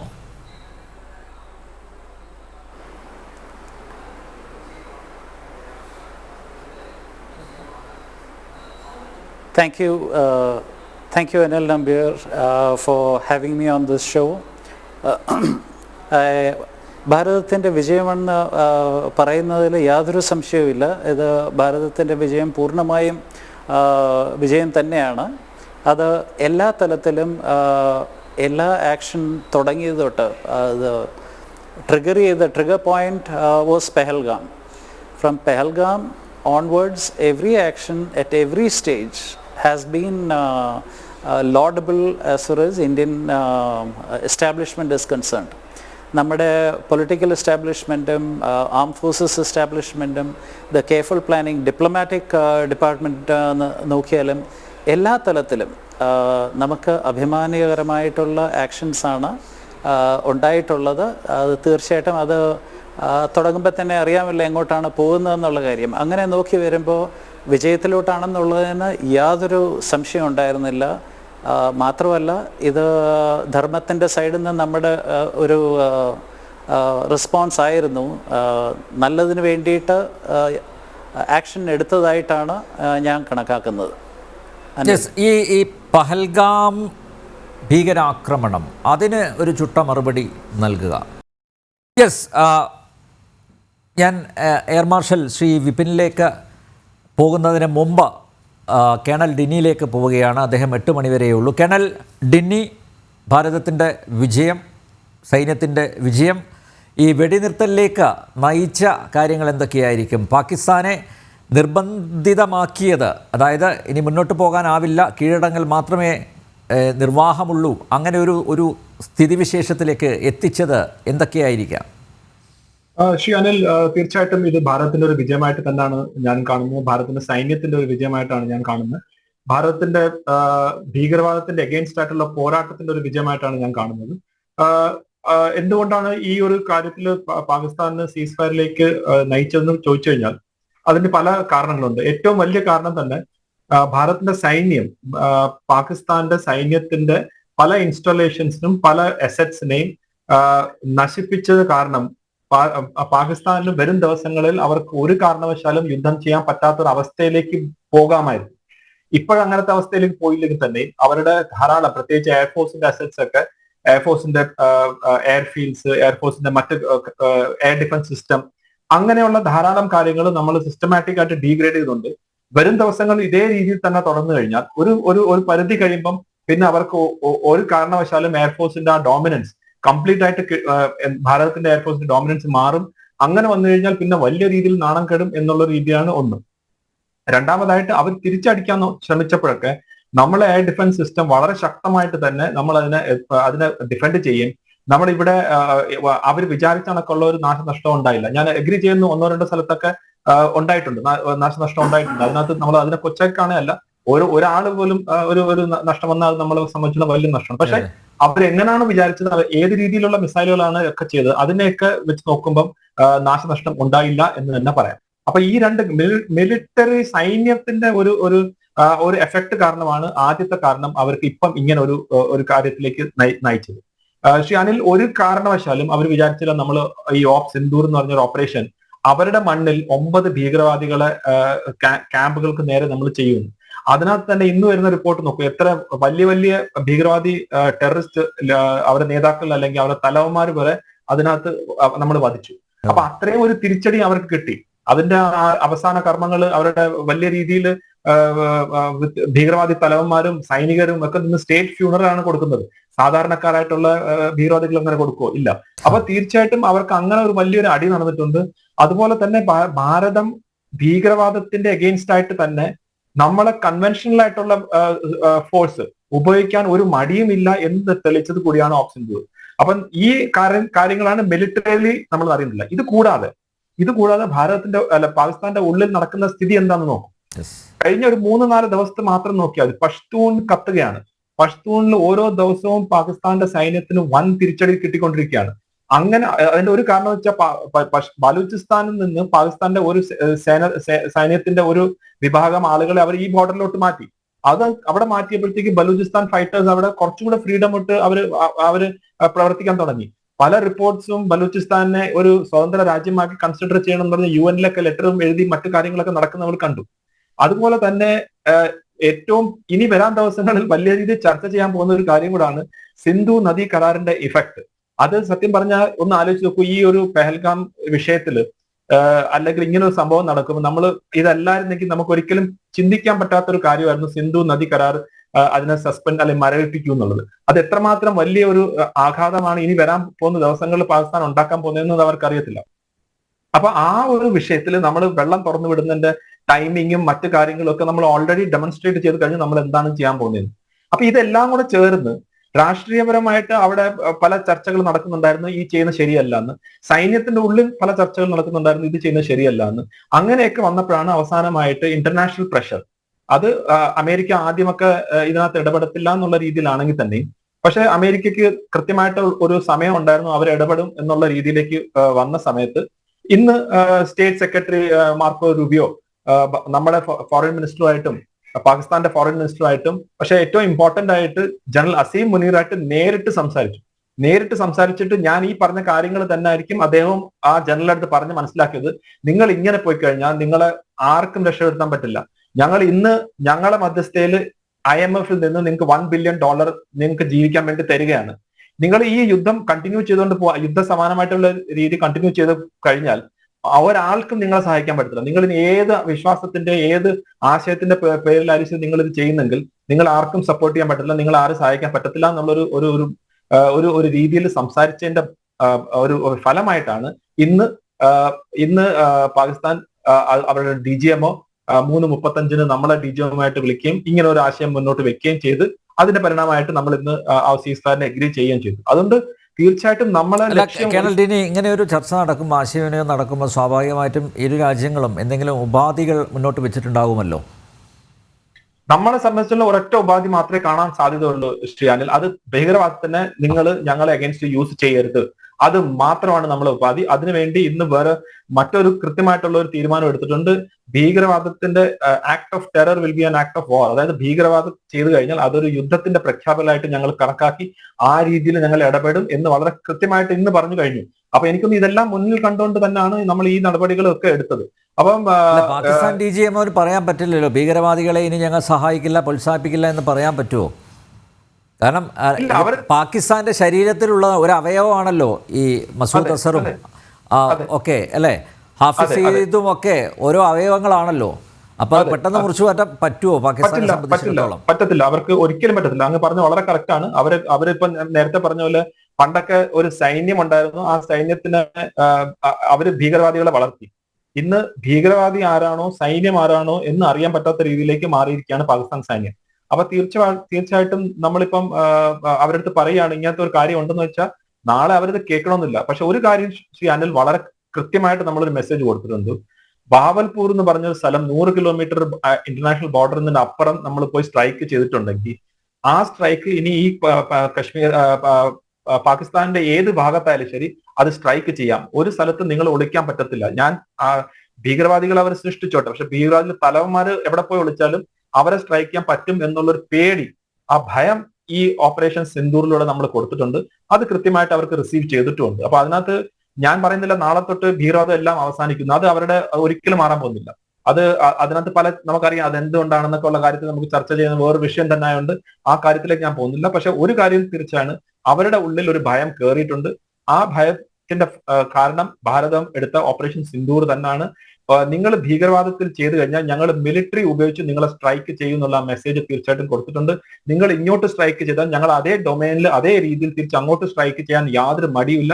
നിങ്ങൾ ഇനി എത്ര ന്യൂക്ലിയർ ബോംബ് ആറ്റം ബോംബ് ഉണ്ടെന്നൊക്കെ പറഞ്ഞ് ഞങ്ങളെ ഭീഷണിപ്പെടുത്തിയാൽ പണ്ടൊക്കെ ചെയ്യാൻ പറ്റുമെന്ന് ഇനി അത് ഒരിക്കലും സാധിക്കത്തില്ല എന്നുള്ള കൃത്യമായിട്ടുള്ള മെസ്സേജ് നമ്മൾ കൊടുത്തിട്ടുണ്ട്. അതുപോലെ തന്നെ വളരെ റെസ്പോൺസിബിൾ ആയിട്ടുള്ള രാജ്യം എന്നുള്ള നിലയിലും നമ്മൾ ബിഹേവ് ചെയ്തിട്ടുണ്ട്. നമ്മൾ ഒരിക്കലും ഒരു യുദ്ധത്തിലേക്ക് പോകാനുള്ള ആഗ്രഹം ആർക്കുമില്ല, പ്രത്യേകിച്ച് ഭാരതത്തിന്. കാരണം ഭാരതം ഇന്ന് ഏറ്റവും ഫാസ്റ്റസ്റ്റ് ഗ്രോയിങ് എക്കോണമിയാണ്. നമ്മളെ ലക്ഷ്യം ഒരു വികസിത രാജ്യം, ഒരു ഏറ്റവും നല്ല രീതിയിൽ ആളുകളെ പോവർട്ടി നിന്നൊക്കെ മാറ്റുക എന്നുള്ള ലക്ഷ്യം മാത്രമാണ്. പാകിസ്ഥാനെ സംബന്ധിച്ചുള്ള ഒരു ഭാവിയില്ലാത്ത തകർന്ന് തരിപ്പണമായി കിടക്കുന്ന ഒരു രാജ്യമാണ്. നഷ്ടപ്പെടാനൊന്നും ഇല്ലല്ലോ, നഷ്ടപ്പെടാനൊന്നുമില്ല. അവർ ഒരു കയ്യിൽ നിന്ന് അവർ ചളിയിൽ മുങ്ങിക്കിടക്കുകയാണ്. അപ്പോ അങ്ങനെയുള്ളവരുമായിട്ട് യുദ്ധം ചെയ്യുമ്പോൾ ആ ചളി നമ്മുടെ ദേഹത്തും പറ്റുന്നു. അല്ലല്ലോ. അത് തന്നെയാണ് ഞാൻ പറയുന്നത്. അപ്പൊ നമ്മളെ ലക്ഷ്യം നമ്മൾ മറക്കാൻ പാടില്ല. നമ്മളെ ലക്ഷ്യം ഭാരതത്തിനെ തകർത്ത് അവരുമായിട്ട് യുദ്ധം ചെയ്തുകൊണ്ടിരുന്നിട്ട് ഇരിക്കുന്ന കാര്യമല്ല നമ്മളെ ലക്ഷ്യം. നമ്മളെ ലക്ഷ്യം വളരെ കൃത്യമായിട്ട് നമ്മൾ ഒരു വികസിത രാജ്യമാവണം. നമ്മളെ ആളുകൾക്ക് ബെറ്റർ ലൈഫ് വേണം. ഇന്ന് തന്നെ നോക്കൂ, ഇപ്പൊ ഈ യുദ്ധ സമാന്തരമായിട്ടുള്ള ഒരു കാര്യം വന്നപ്പോൾ തന്നെ നമ്മൾ ഓരോരുത്തരുടെ കുടുംബങ്ങളിലും ഒരു ആശങ്ക ഉണ്ടായിരുന്നു, ഇതെന്താണ് സംഭവിക്കുന്നത്. ചിലവരുടെ ഫാമിലീസ് അവിടെയാണ്, അല്ലെങ്കിൽ ചിലവര് ഈ പല രീതിയിലുള്ള ആശങ്കകളുണ്ട്. നമുക്ക് അതൊന്നും വേണ്ട. നമ്മളെ വളരെ കൃത്യമായിട്ടുള്ള, ഞാൻ പറഞ്ഞ പോലെ നമുക്ക് സ്വന്തമായിട്ട് നന്നാവാനുള്ള ശ്രമം മാത്രമാണ്. അതിനകത്ത് നമ്മളെ ഇടയ്ക്ക് നിങ്ങൾ ഇങ്ങനെ വന്ന് എന്തെങ്കിലും ചെയ്യാൻ ശ്രമിച്ചു കഴിഞ്ഞാൽ അതിന് നമ്മൾ തിരിച്ചടി കൊടുക്കും. അതിനകത്ത് യാതൊരു മാറ്റവും ഇല്ല. ആ രീതിയിലുള്ള ഭാരതം വളർന്നിരിക്കുന്നു. ഭാരതത്തിന്റെ ആ മിലിറ്ററി മൈറ്റിന്റെ ഒരു ഡെമോൺസ്ട്രേഷൻ കൂടിയായിരുന്നു ശ്രീ അനിൽ ഈ പ്രാവശ്യം ഓപ്പറേഷൻ സിന്ദൂറിലൂടെ ഈ 2-3 ഫേസിൽ കണ്ടത്. അതുകൊണ്ട് എനിക്ക് തോന്നുന്നു വളരെ മെച്യൂർ ആയിട്ടുള്ള ഒരു ഡിസിഷൻ ആണ്. അതായത് ഈ സമയത്ത് ഒരു സീസ് ഫയർ എന്നുള്ള രീതിയിൽ, കാരണം നമ്മൾ ഒരു യുദ്ധത്തിലേക്കല്ലല്ലോ നമ്മൾ പോയത്. നമ്മൾ എന്തിനു വേണ്ടിയാ പോയത്? ഭീകരവാദത്തിന് അഗേൻസ്റ്റ് ആയിട്ടുള്ള ആ സ്ട്രൈക്ക് ചെയ്ത 9-21 നമ്മൾ അന്നും ഫസ്റ്റ് പ്രാവശ്യം വേണമെങ്കിൽ നമുക്ക് 21 സ്ട്രൈക്ക് ആയിരുന്നല്ലോ, നമ്മൾ ചെയ്തില്ല. കാരണം എന്താ? 9 മാത്രമാണ് നമ്മളെ ടാർഗറ്റ്. ഇപ്പൊ നമ്മളൊരു വലിയ രീതിയിലുള്ള എസ്കലേഷൻ അല്ലെങ്കിൽ വലിയ രീതിയിലുള്ള യുദ്ധം പ്രഖ്യാപിച്ച ചെയ്യാനുള്ള യാതൊരു താല്പര്യമില്ല. കാരണം അതല്ല നമ്മുടെ ഫോക്കസ്, അതല്ല നമ്മുടെ ലക്ഷ്യം. അതുകൊണ്ടാണ് എനിക്ക് തോന്നുന്നു ഓപ്പറേഷൻ സിന്ദൂർ ഓവറോൾ ഒരു സക്സസ് തന്നെയാണ്. അതിനകത്ത് യാതൊരു സംശയമില്ല. അത് പാകിസ്ഥാനിലുള്ള മെസ്സേജും അത് തന്നെയാണ് പോയിട്ടുള്ളത്. യെസ്, ഓപ്പറേഷൻ സിന്ദൂർ സക്സസ്ഫുൾ ആണ്. പക്ഷേ ഒരു ചോദ്യം അവശേഷിക്കുന്നു കേണൽ ഡിന്നി. പഹൽഗാമിൽ ഭീകരാക്രമണം അഴിച്ച് വിട്ട ആ 3 പേർ എവിടെ എന്നുള്ളത്, എന്തുകൊണ്ട് അവരെ പിടിക്കുന്നില്ല? ഒരുപക്ഷെ വരും ദിവസങ്ങളിൽ രാജ്യത്തെ പ്രതിപക്ഷം ഉന്നയിക്കുന്ന ഒരു പ്രധാന ചോദ്യം കൂടി ഇതായിരിക്കാം, എന്തുകൊണ്ട് അവരെ പിടിക്കുന്നില്ല, അല്ലേ? അതിന് മറുപടി പറയേണ്ടി വരില്ലേ? മറുപടി തീർച്ചയായിട്ടും. ശ്രീ അനിൽ, ഇവിടെ നമ്മൾ ഒരു 10-30 വർഷമായിട്ട് ഭീകരവാദം നടക്കുന്ന ഒരു പ്രദേശമാണ് കശ്മീർ. പല ഭീകരവാദികളും അവിടെ വന്നിട്ടുണ്ട്. ഓൾമോസ്റ്റ് എല്ലാവരെയും തന്നെ നമ്മൾ അവിടുന്ന് ന്യൂട്രലൈസ് ചെയ്തിട്ടുണ്ട്. ചില ഭീകരവാദികൾ നമുക്ക് പെട്ടെന്ന് തന്നെ കിട്ടും, ചിലവർ കുറച്ച് നാൾ കഴിഞ്ഞിട്ടായിരിക്കും, ചിലവർ 1 വർഷം കഴിഞ്ഞിട്ടായിരിക്കും, ചിലപ്പോൾ അവർ വീണ്ടും പാകിസ്ഥാനിൽ നിന്ന് തിരിച്ചു വരുന്ന സമയത്തായിരിക്കും. അങ്ങനെയുള്ള അത് എന്തും കൊണ്ട് നമ്മൾ മനഃപൂർവ്വം ചെയ്യുകയോ അല്ലെങ്കിൽ നമ്മുടെ ഒരു ഇൻഎഫിഷ്യൻസി കാരണമല്ല. അത് ആ നേച്ചർ ഓഫ് ഓപ്പറേഷൻസ് അങ്ങനെയാണ്. അവിടെ ചില സമയത്ത് അവിടെ കാട്ടിലും അവരുടെ ഹൈഡ് ഔട്ട്സ് ചിലപ്പോൾ കിട്ടും, ചില സമയത്ത് ഇന്റലിജൻസ് ശരിയായിട്ട് വരണമെന്നില്ല. അങ്ങനെ പല ഫാക്ടേഴ്സ് ഉണ്ട്. അപ്പൊ ഇപ്പം നമ്മൾ ഈ ഭീകരവാദികളുടെ ബാക്കിൽ തന്നെയാണ്. പക്ഷെ എനിക്ക് പറയാനുള്ളതെന്ന് വെച്ചാൽ ആ ഭീകരവാദികൾ ചെയ്തത് വലിയ ഒരു കാര്യം തന്നെയാണ്, അതിനകത്ത് യാതൊരു സംശയമില്ല. പക്ഷെ അതിനെക്കാട്ടി വലുതാണ് അവരെ വിട്ട ആളുകളെ. ആ വിട്ട ആളുകൾ നമ്മളിപ്പം സ്ട്രൈക്ക് ചെയ്തിട്ടുണ്ട്. ആ വിട്ട ആളുകളിലെ ഹെഡ്ക്വാർട്ടേഴ്സ് നമ്മൾ സ്ട്രൈക്ക് ചെയ്തിട്ടുണ്ട്. കാരണം ഈ ചെയ്ത കാര്യങ്ങൾ ചെയ്ത ആളുകൾ ഇനിയും വരും. കാരണം അവര് വാടക കൊലയാളികളെ പോലുള്ള ആളുകളാണ്. പക്ഷെ അത് ചെയ്യിപ്പിച്ച ആള്, അത് DGISI, ലഷ്കർ എ തോയ്ബയുടെ ഹെഡ് ക്വാർട്ടേഴ്സ്, അവിടാണ് നമ്മൾ അടിച്ചിട്ടുള്ളത്. അപ്പൊ നെക്സ്റ്റ് ടൈം തൊട്ട് അവർ ഇങ്ങനത്തെ ഒരു പ്ലാൻ ചെയ്യുകയാണെങ്കിൽ 10 പ്രാവശ്യം ആലോചിക്കും. ഈ ഒരു ഭീകരവാദികൾ, ഈ 3-4 ഭീകരവാദികൾ അവിടെ കിട്ടും. അതിനകത്ത് യാതൊരു സംശയമില്ല. അവർ ഇന്നല്ലെങ്കിൽ നാളെ കിട്ടും. അതാണ് ഞാൻ എന്റെ ഒരു എന്താ പറഞ്ഞ ഒരു വെറും ഒരു ബടായി അടിക്കാൻ വേണ്ടിയുള്ള കാര്യം. അതാണ് കശ്മീരിലെ നേച്ചർ. അത് ഒരു ടെററിസ്റ്റും അവിടെ ന്യൂട്രലൈസ് ചെയ്യാതെ പോയിട്ടില്ല. ചിലപ്പോൾ സമയം അങ്ങോട്ട് കുറച്ച് അങ്ങോട്ടും ഇങ്ങോട്ടൊക്കെ വരും. അതല്ലാതെ ഒരു ടെററിസ്റ്റും ഇന്നേ വരെ അവിടെ ആജീവനകാലം മൊത്തം ജീവിക്കാന്നുള്ള ഒരെണ്ണം പോലും ഇന്നേ വരെ നടന്നിട്ടില്ല. അതാണ് അതിന്റെ യാഥാർത്ഥ്യം. അല്ല, അടിയേറ്റ ഈ LET അവർ വെറുതെ ഇരിക്കുവോ? അവരടങ്ങിയിരിക്കുവോ? മാത്രമല്ല, കഴിഞ്ഞ ദിവസം റിപ്പോർട്ട് ഉണ്ടായിരുന്നു, അതായത് സൈന്യം തന്നെ, പാക് സൈന്യം തന്നെ തീവ്രവാദികളെ ഭാരതത്തിലേക്ക് കടത്തി വിടുന്നു എന്ന വാർത്തയും പുറത്തു വന്നിരുന്നു. ഇത് ഒരു ലോകത്തെ എല്ലാത്തിലെയും ഒരു പ്രശ്നമാണ് ശ്രീ അനിൽ. ഇത് നമ്മളെ മാത്രം പ്രശ്നമല്ല. ഈ ഭീകരവാദം എന്ന് പറയുന്നത് ലോകത്തുള്ള എല്ലാ രാജ്യങ്ങളെയും പ്രശ്നമാണ്. അതിനകത്ത് യാതൊരു സംശയമില്ല. ഇപ്പൊ നോക്കൂ, അഫ്ഗാൻ താലിബാൻ ഒരു പ്രാവശ്യം താലിബാൻ ആയിരുന്നു ഒരു സമയത്ത് ഏറ്റവും വലിയ ഭീകരവാദം എന്നൊക്കെ പറഞ്ഞത്. ഇന്ന് അഫ്ഗാൻ താലിബാൻ വരെ പറയുന്നു പാകിസ്ഥാനിൽ നിന്നുള്ള ഭീകരവാദമാണ് ഞങ്ങളെ ഏറ്റവും കൂടുതൽ ശല്യപ്പെടുത്തുന്നത്. അപ്പം ഈ ഭീകരവാദത്തിന് ആ ഒരു നേച്ചർ ഉണ്ട്. അതിനകത്ത് അങ്ങനാണത്. അത്രയും ഒരു തീവ്ര മത ചിന്തകളും അത്രയും ഒരു വയലൻസിന് വേണ്ടിയുള്ള ഒരു എന്താ പറഞ്ഞ ഒരു ഡിസയർ എന്നുള്ള രീതിയിലേക്ക് പോകുന്നവർക്ക് നമുക്കൊന്നും തടയാൻ പറ്റില്ല. പക്ഷെ നമുക്ക് ചെയ്യാൻ പറ്റുന്ന വെച്ചാൽ അതിനെ ഒരു ലെവലിൽ മെയിൻറ്റെയിൻ ചെയ്ത് കൊണ്ടുപോകാം. എനിക്ക് തോന്നില്ല ലോകത്തെ ആർക്കും ഭീകരവാദത്തിനെ കംപ്ലീറ്റ് ആയിട്ട് ഇല്ലാതാക്കാൻ പറ്റും. അതായത് ഇനി തൊട്ട് ഒരിക്കലും ഒരു ഭീകരവാദം നടക്കാൻ പോകുന്നില്ല എന്ന് ആർക്കും പറയാൻ പറ്റില്ല. പക്ഷെ നമുക്ക് ചെയ്യാൻ പറ്റുന്നത് നമുക്ക് അതിനൊരു കൺട്രോൾ ചെയ്ത് കൊണ്ടുപോകാം എന്ന് മാത്രം സാധിക്കും. അതാണ് നമ്മൾ ഭാരതം ഇപ്പോൾ ചെയ്തത്. കാരണം നോക്കൂ, 2016 ഊരിയിൽ വെച്ച ഒരു സ്ട്രൈക്ക് നടന്നു. അപ്പൊ നമ്മൾ സർജിക്കൽ സ്ട്രൈക്ക് ചെയ്തു. 2019 വരെ ഒന്നും നടന്നില്ല. 2019 പുൽവാമ ചെയ്തു, നമ്മൾ ബാലക്കോട്ട് ചെയ്തു. അത് കഴിഞ്ഞിട്ട് പിന്നെ 6 വർഷം, ഇന്ന് 2025 വരെ ഒന്നും ചെയ്തില്ല. അപ്പം ഒരു ലെവലിൽ മെയിൻറ്റെയിൻ ചെയ്ത് കൊണ്ടുപോകാനേ സാധിക്കൂ. അതല്ലാതെ ഭീകരവാദം കംപ്ലീറ്റ് ആയിട്ട് ഇല്ലാതാക്കും എന്നുള്ള അതൊരു റൊമാൻറ്റിക് ആയിട്ടുള്ള ഒരു ഐഡിയ ആണ്. പക്ഷെ അത് പ്രാക്ടിക്കൽ ആയിട്ടുള്ള ഐഡിയ അല്ല. അല്ല, ഈ രണ്ട് രാജ്യങ്ങളിലെയും DGMOമാർ അതിപ്പോൾ ടെലിഫോണിക് കൺവെർസേഷൻ ആണല്ലോ നടന്നത്. അതിൻ്റെ അടിസ്ഥാനത്തിലാണ് ഒരു വെടിനിർത്തൽ ധാരണയായത്. പക്ഷേ ഇത് അവിടുത്തെ ഭീകരവാദികൾ ഇങ്ങനെ ഒരു കരാറിലെത്തിയത്, ഒരു ധാരണയിൽ എത്തിയത്, അത് അംഗീകരിക്കാനുള്ള സാധ്യതയുണ്ടോ? ഇല്ല, അവര് ഭീകരവാദികൾ എന്ന് പറഞ്ഞാൽ DGISI അല്ലെങ്കിൽ പാകിസ്ഥാൻ സൈന്യം തന്നെയല്ലേ അവരുടെ ഭീകരവാദികളുടെ മാസ്റ്റേഴ്സ്. അപ്പൊ അവര് തീരുമാനം എടുക്കുന്ന കണക്കായിരിക്കുമല്ലോ അവർ പ്രവർത്തിക്കുന്നത്. ബാക്കിയുള്ള എല്ലാം വെറും സാധാരണ ടെററിസ്റ്റ് മാത്രം. അവരെടുത്ത് എവിടെ പറയുന്നു, ഒരു തോക്കും കൊടുത്ത് കുറച്ച് കാശും പോക്കറ്റിൽ വെച്ചു കൊടുത്ത് കുറച്ച് ആമിനേഷനും വെച്ച് കഴിഞ്ഞാൽ അവരെവിടെ വേണമെങ്കിലും പോകും. അവര് അഫ്ഗാനിലോട്ടും പോകും, ബലൂചിസ്ഥാനിലോട്ടും പോകും, അല്ലെങ്കിൽ അവര് എങ്ങോട്ട് വേണമെങ്കിലും പോകാമല്ലോ. അവർക്ക് അങ്ങനത്തെ പ്രശ്നമൊന്നുമല്ല. അപ്പൊ ഞാൻ പറഞ്ഞതെന്ന് വെച്ചാൽ ഈ പാകിസ്ഥാൻ സൈന്യം തന്നെയാണ് അതിന്റെ പിന്നിൽ. പാകിസ്ഥാൻ സൈന്യത്തിന് അതിന് റിയലൈസേഷൻ വന്നു. അതായത് അവർക്കിനി ഫൈറ്റ് ചെയ്യാൻ പറ്റില്ല എന്നുള്ള ഒരു ധാരണ അവരുടെ ഉള്ളിലുണ്ട്. അതുകൊണ്ടല്ലേ അവർ നിർത്തിയത്. അല്ലെങ്കിൽ അവർ നിർത്തേണ്ട കാര്യമില്ലല്ലോ. അപ്പൊ ആ ധാരണയുടെ അടിസ്ഥാനം എന്താണ്? നമ്മൾ ചെയ്ത നടപടികളാണ് അവർ ആ ധാരണയിൽ എത്തിപ്പിച്ചത്. അപ്പൊ അതുകൊണ്ട് ഇനി എത്ര ദിവസം അവർ ഈ ഭീകരവാദികളെ പിടിച്ചു നിർത്തുമെന്ന് നമുക്ക് കാണാം. കാരണം ഭാരതം പറഞ്ഞേക്കുന്നത് ഇതൊരു ടെമ്പററി സീസ് ഫയർ എന്നുള്ളതാണ്. ഓപ്പറേഷൻ സിന്ദൂർ ഞാൻ എപ്പോഴും പറയുന്ന ഒരു കാര്യമാണ്. അതൊരു ഒരു പ്രാവശ്യം മാത്രം നടക്കുന്ന ഒരു ഓപ്പറേഷൻ ആയിരിക്കത്തില്ല. ഇനി വരും ദിവസങ്ങളിൽ ഇതേപോലെ കാര്യമാണെങ്കിൽ തീർച്ചയായിട്ടും വീണ്ടും ഓപ്പറേഷൻ സിന്ദൂറുകൾ വീണ്ടും നടക്കാം. അപ്പൊ അങ്ങനെയുള്ള കാര്യങ്ങൾ ആ ഓപ്ഷൻ നമ്മളതിൽ തന്നെയാണ് ഇപ്പോഴും ഇനിഷ്യേറ്റീവ്. കേരള, ഇനി ഇന്ത്യയും പാകിസ്ഥാനും തമ്മിലുള്ള സംഘർഷം മൂർച്ഛിക്കുകയാണെങ്കിൽ, അതായത് ഇനിയുള്ള ദിവസങ്ങൾ അത് മുന്നോട്ട് പോവുകയായിരുന്നെങ്കിൽ എന്തായാലും BLM-ന് ഒരു അപ്പർ ഹാൻഡ് കിട്ടുമായിരുന്നല്ലോ, അല്ലേ? അത് തീർച്ചയായിട്ടും.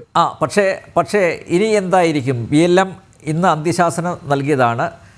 അവർ ഇപ്പോഴുള്ള ആ ഒരു ആർജവം, ആ ശക്തി, അത് അവർക്ക് നിലനിർത്താൻ സാധിക്കുമോ വരും ദിവസങ്ങളിൽ? അത് സാധിക്കും ശ്രീ അനിൽ. കാരണം എനിക്ക് അവരുടെ ആ ഇപ്പോഴത്തെ ഈ നിലവിലുള്ള ഫൈറ്റിങ്ങിന്റെ അത് കാണുമ്പോൾ തന്നെ അവര് കുറെ ഗ്രൗണ്ട് കവർ ചെയ്ത് കഴിഞ്ഞിരിക്കുന്നു. അതിനകത്ത് യാതൊരു സംശയമില്ല. അത് പാകിസ്ഥാനും അറിയാം. അപ്പം എത്ര ദിവസം കൊണ്ട് അവർക്ക് കംപ്ലീറ്റ് ആയിട്ട് ചെയ്യാൻ പറ്റുമെന്നൊന്നും നമുക്കിപ്പോൾ പറയാൻ സാധിക്കില്ല. പക്ഷെ ഒരു കാര്യം വളരെ വ്യക്തമാണ്. പാകിസ്ഥാൻ സൈന്യത്തിന് BLA ആൻഡ് മറ്റ് സംഘടനകൾ, BLA മാത്രമല്ല മറ്റ് സംഘടനകളുണ്ട്, അവരെ കൺട്രോൾ ചെയ്ത് നിർത്തണമെങ്കിൽ ഇനി കുറെ പാടുപെടും. അതിനകത്ത് യാതൊരു സംശയമില്ല. കാരണം അത്രമാത്രം ഡാമേജ് അവർ ഓൾറെഡി ഉണ്ടാക്കി കഴിഞ്ഞു. ഈ ഒരു ഫോഴ്സ് മാറി തിരിച്ച് വീണ്ടും ഫോഴ്സ് വരുമ്പോൾ അത് വലിയ പാടായിരിക്കും. അവർക്ക് വലിയൊരു വില കൊടുക്കേണ്ടി വരും. അത് ഏത് രീതിയിൽ വേണമെങ്കിലും പോകാൻ പറ്റുന്ന ഒരു അവസ്ഥയിലാണ് ഇന്ന് ബലൂചിസ്ഥാൻ എന്നുള്ളത് വളരെ കൃത്യമായിട്ട് അതിനെ നിരീക്ഷിക്കുന്ന ആളുകൾക്ക് അറിയാം. അപ്പോൾ ഈ BLA പിടിച്ചെടുത്ത കൊറ്റയൊക്കെ വിട്ടുകൊടുക്കേണ്ടി വരുമോ? അത് നമുക്ക് കൃത്യമായിട്ടുള്ള ഏതൊക്കെ ഏരിയ ആണ് എങ്ങനെയാണെന്നുള്ളതിനെ കുറിച്ചുള്ള റിപ്പോർട്ട്സ് ഫുള്ളി നമുക്ക് കയ്യിൽ കിട്ടിയിട്ടില്ല ചെയ്യാൻ. പക്ഷെ അതൊരു ഒരിക്കലും അവർ തന്നെത്താൻ പിടിച്ച് വിട്ടുകൊടുക്കത്തില്ലല്ലോ. അതിനും ഒരു ഫൈറ്റ് നടക്കും. BLA ഫൈറ്റേഴ്സ് അത് ഫൈറ്റ് ചെയ്യും. ആ ഫൈറ്റിന്റെ ബലത്തിൽ അവർ ഫർദർ ചിലപ്പം വേറെ കാര്യങ്ങൾ പിടിക്കുമായിരിക്കും, അല്ലെങ്കിൽ ഇത് ചിലപ്പം വീണ്ടും ചെയ്യും. അതൊരു കൗണ്ടർ ഇൻസർജൻസി ഓപ്പറേഷൻസിന്റെ ഭാഗമായിട്ട് അവിടെ ഓപ്പറേഷൻസ് നടക്കും. അപ്പം ഇപ്പം BLAക്ക് ഒരു മുൻ എന്താ പറഞ്ഞ ഒരു അപ്പർ ഹാൻഡ് ഉണ്ട്. ആ അപ്പർ ഹാൻഡ് ഒരു വലിയൊരു മൊമെന്റം ആക്കി മാറി അവിടുത്തെ ലോക്കൽ ആളുകളും കൂടെ അതിനകത്ത് ഭാഗമായി ചേർന്ന് കഴിഞ്ഞാൽ എന്തും സംഭവിക്കാമെന്നുള്ള രീതി തന്നെയാണ് ബലൂചിസ്ഥാൻ. അതേസമയം നേരെ മറിച്ച് പാകിസ്ഥാൻ അവരുടെ ഫുൾ ഫോഴ്സ് ഉപയോഗിച്ച് വലിയ രീതിയിൽ അവർ അടിച്ചമർത്തി പണ്ട് ചെയ്ത പോലെ തന്നെ ആയിരക്കണക്കിന് ആളുകളെ കൊന്ന് ഇല്ലാതാക്കി കഴിഞ്ഞാൽ അത് കുറച്ചൊക്കെ ചിലപ്പോൾ BLAക്ക് പാക്കിലോട്ട് പോകേണ്ടി വരും. അപ്പൊ ഇത് രണ്ടും നടക്കാം. ഇപ്പം കൃത്യമായിട്ട് ഏത് രീതിയിലേക്ക് പോകും എന്ന് പറയാൻ കുറച്ച് ബുദ്ധിമുട്ടാണ്. ചിലപ്പോൾ കഴിഞ്ഞ ദിവസം തന്നെ നമ്മൾ കണ്ടതാണ്, അതായത് ഇമ്രാൻഖാനെ ജയിൽ മോചിപ്പിക്കണം എന്ന് പറഞ്ഞ് വലിയൊരു വിഭാഗം ചെറുപ്പക്കാരടക്കം തെരുവിൽ ഇറങ്ങുന്നു. മറ്റൊരു സംഭവം അസീം മുനീർ ഇപ്പോഴും സേനാധിപനാണോ എന്ന കാര്യത്തിൽ സംശയമുണ്ട്. അയാളുടെ ഭാവി എന്തായിരിക്കും? അസീം മുനീർ ഇത് വലിയൊരു ചോദ്യചിഹ്നമാണ് ആക്ച്വലി. കാരണം ഇമ്രാൻഖാനെ സപ്പോർട്ട് ചെയ്യുന്ന ധാരാളം ജനറൽസ് അസീം മുനീറിന്റെ ഈ ഒരു നടപടി ഒട്ടും അംഗീകരിക്കാത്ത ഒരു കാര്യമാണ്. ഇന്ന് തന്നെ അവിടെ പല റിപ്പോർട്ട്സും വന്നിരുന്നു. അതായത് അവിടെ ഒരു റൂമർ ഇങ്ങനെ പോയി, അതായത് ഇമ്രാൻഖാനെ ജയിലിൽ വധിച്ചു എന്ന് പറഞ്ഞിട്ടുള്ള. അപ്പൊ PTI അതായത് ഇമ്രാൻഖാന്റെ പാർട്ടി അവര് വന്നിട്ട് പോലീസ് സ്റ്റേഷനും മറ്റുമൊക്കെ കത്തിച്ചു രാവൽപിണ്ടിയിൽ. എന്നിട്ട് അവർ ആ മുദ്രാവാക്യം വിളിക്കുന്ന വീഡിയോസ് ഉണ്ടായിരുന്നു. അതായത് ഇനി ജനറൽ അസീം മുനീറിനെ അഗേൻസ്റ്റ് ആയിട്ട് വിളിച്ചിട്ട് പറഞ്ഞു, ഞങ്ങൾ വന്നിനി രാവൽപിണ്ടിയിൽ GHQ അതായത് ആർമി ഹെഡ്ക്വാർട്ടേഴ്സിന്റെ ആ ഹെഡ്ക്വാർട്ടേഴ്സ് കത്തിക്കും എന്നൊക്കെ പറഞ്ഞ് അവിടുത്തെ ആളുകൾ ഒരു പ്രക്ഷോഭം നടത്തുന്നത് കണ്ടു. അപ്പം നമ്മൾ മനസ്സിലാക്കേണ്ടുള്ളത് ജനറൽ മുനീറും ഇമ്രാൻഖാനുമായിട്ട് ഭയങ്കര വഴക്കായിരുന്നു, അടിയായിരുന്നു. അതിന്റെ ഫലമായിട്ടാണ് ഇന്ന് ഇമ്രാൻഖാൻ ജയിലിനകത്ത് കിടക്കുന്നത്. പക്ഷെ ഇമ്രാൻഖാനെ സപ്പോർട്ട് ചെയ്യുന്ന ധാരാളം ആളുകൾ പുറത്തുണ്ട്. അപ്പം ആ രീതിയിൽ സൈന്യത്തിന്റെ ഉള്ളിലും വെളിയിലുള്ള ജനവിഭാഗത്തിന്റെ അഗേൻസ്റ്റ് ആയിട്ടാണ് ജനറൽ മുനീർ നിൽക്കുന്നത്. ഇപ്പൊ ഈ കംപ്ലീറ്റ് ചെയ്തത് പെഹൽഗാം ഉൾപ്പെടെയുള്ള കാര്യം ചെയ്തത് ജനറൽ അസീം മുനീറിന്റെ ഒരൊറ്റ നിർബന്ധ ബുദ്ധിയാണെന്ന് പലരും പറയുന്നു. ഞാനും അതാണ് വിശ്വസിക്കുന്നത്. അപ്പൊ തീർച്ചയായിട്ടും വരും ദിവസങ്ങളിൽ അവിടെ ഒരു അട്ടിമറിയോ അല്ലെങ്കിൽ ജനറൽ മുനീറിന് പണ്ട് പല നേതാക്കന്മാരെ തൂക്കിക്കൊല്ലുകയോ അല്ലെങ്കിൽ നാട് കടത്തിയോ ചെയ്താൽ പോലും നമ്മൾ അതിശയിക്കേണ്ട ആവശ്യമില്ല. അത് നടന്നിട്ടുണ്ട് പാകിസ്ഥാനിൽ, ഇനിയും നടക്കാം. ഓക്കെ, ഭരണകൂടത്തിൻ്റെ തലപ്പത്തിരിക്കുന്നവർ സ്ഥാനഭ്രഷ്ടരാക്കപ്പെടാനുള്ള സാധ്യത ഉണ്ട് അല്ലേ? ഒരു സംഘർഷം അവസാനിക്കുമ്പോൾ സ്വാഭാവികമായിട്ടും അല്ലേ ഇരു രാജ്യങ്ങളും അവരുടെ നേട്ടക്കോട്ടങ്ങൾ വിലയിരുത്തുമല്ലോ അല്ലേ? അപ്പോൾ ഭാരതത്തെ സംബന്ധിച്ചിടത്തോളം ഈ ഓപ്പറേഷൻ സിന്ദൂരിൽ നിന്ന് ഭാരതത്തിന് ലോകത്തോട് പറയാനുള്ള എന്തൊക്കെ കാര്യങ്ങളുണ്ട്?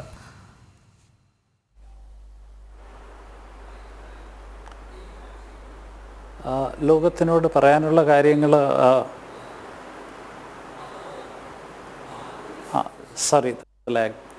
ഭാരതത്തിന് ലോകത്തോട് പറയാനുള്ള കാര്യങ്ങൾ എന്തെന്നൊക്കെയാണെന്ന് വെച്ചാൽ, ഒന്ന്, ഭാരതം ഇനി മുന്നോട്ട് ടെററിസം ഒരു തലത്തിലും ഒരു രീതിയിലും ആക്സെപ്റ്റ് ചെയ്തില്ല.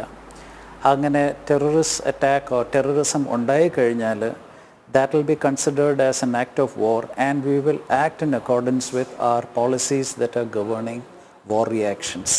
അതാണ് ഫസ്റ്റ് ആൻഡ് ഫോർമോസ്റ്റ് മെസ്സേജ്. രണ്ടാമത്തെ കാര്യം, പാകിസ്ഥാനിന് ടെറർ ഔട്ട്ഫിറ്റ്സ് എത്രമാത്രം നമുക്ക് ഉന്മൂലനം ചെയ്യാൻ കഴിയുന്നു, അത് നമ്മുടെ ലോകത്തോട് മാത്രമല്ല ഹ്യൂമാനിറ്റിയോട് തന്നെ ചെയ്യുന്ന ഒരു വലിയ പ്രവൃത്തിയാണ്. The world and the whole humanity should be thankful to India to take such a strong stance against terrorism. Third aspect, terrorism എന്ന് പറയുന്നത് എല്ലായിടത്തും നടന്നിട്ടുണ്ട്, ഇനി നടക്കില്ല എന്ന് നേരത്തെ സൂചിപ്പിച്ച പോലെ നടക്കാതിരിക്കില്ല. പക്ഷേ ഇവിടെ എന്താണ് ഇതിനെ വ്യത്യസ്തമാക്കുന്നതെന്ന് പറഞ്ഞാൽ, ഇവിടുത്തെ terrorism is sponsored by the state. Pakistan is supporting, recruiting, funding, training, equipping all terrorist. അതാണ് ബാക്കിയുള്ള ടെററിസ്റ്റ് ഗ്രൂപ്പിൻ്റെ ഓപ്പറേഷനും ഇതും തമ്മിലുള്ള വ്യത്യാസം. ഇവിടെ സ്റ്റേറ്റും ടെററിസ്റ്റും ഒന്നായിട്ട് ഓപ്പറേറ്റ് ചെയ്യുന്നു. ദാറ്റ് ഈസ് വെയർ ആ പ്രോബ്ലം ഇസ്. ചെറിയ ടെററിസ്റ്റ് ഗ്രൂപ്പ് വന്ന് ഒരു ടെററിസ്റ്റ് ആക്ടിവിറ്റി ഉണ്ടാക്കി പോയി അവർ ക്ലെയിം ചെയ്തു, നമ്മളവരെ പെർസ്യൂ ചെയ്യുന്നത് ഒരു കാര്യം. But when a state is involve in it then the whole thing becomes different. അതാണ് ഇവിടെയുള്ള മെയിൻ വ്യത്യാസം. ഇന്ത്യക്ക് ലോകത്തിനോട് പറയാനുള്ളത് എന്താണെന്ന് വെച്ചാൽ, ഇങ്ങനെ ഒരു ടെററിസ്റ്റ് സ്റ്റേറ്റ് ആയിട്ടുള്ള ഒരു കൺട്രി ദാറ്റ് ഈസ് പാകിസ്ഥാൻ, അതിനെ സപ്പോർട്ട് ചെയ്യാതിരിക്കുക. അതിന് ഓക്സിജൻ കൊടുക്കുന്നതും അതിനെ ജീവിപ്പിക്കുന്നതും അതിനെ എക്സ്പാൻഡ് എൻലൈവൻ ചെയ്യുന്നതുമായത് ലോകരാജ്യങ്ങൾ തന്നെയാണ്. ഇപ്പം തന്നെ 1.3 ബില്യൺ എയ്ഡ് കൊടുക്കുന്നു. ഈ എയ്ഡെല്ലാം ടെററിസ്റ്റ് ആക്ടിവിറ്റിക്ക് പോയില്ല എന്നുള്ള ഗ്യാരണ്ടി അവർ എക്സ്ട്രാക്ട് ചെയ്തിട്ടുണ്ടെങ്കിൽ ഇറ്റ് ഈസ് ഗുഡ്. അതല്ലാതെ ഒരു പാകിസ്ഥാൻ കരഞ്ഞു, they beg for help and it has been given എന്ന് പറഞ്ഞാൽ ഇല്ല. ഇതെല്ലാം ടെററിസ്റ്റ് ഓർഗനൈസേഷന് മാത്രമേ പോവുള്ളൂ. ടെററിസ്റ്റിൻ്റെ അന്തിമ കർമ്മങ്ങൾ ഇന്നലെ ചെയ്തതെന്ന് ക്ലിയർലി അത് absolutely clear that they are not respecting, they are following backwards to support terrorist. ഇങ്ങനെ ഒരു ആക്ഷൻ അപലപനീയമാണ്. It's condemnable to the last word. അതുകൊണ്ട് ലോകത്തിനോട് നമുക്ക് പറയാനുള്ളതും ഇത് തന്നെയാണ്. We are doing everything possible to approve terrorism. അതിൽ ഇഫ് അറ്റ് ഓൾ നിങ്ങൾ ഇന്ത്യയോടാണ് കോപ്പറേറ്റ് ചെയ്യേണ്ടത്, പാകിസ്ഥാനോട് കൂടിയല്ല. ഇതായിരിക്കണം നമ്മുടെ മെസ്സേജ്.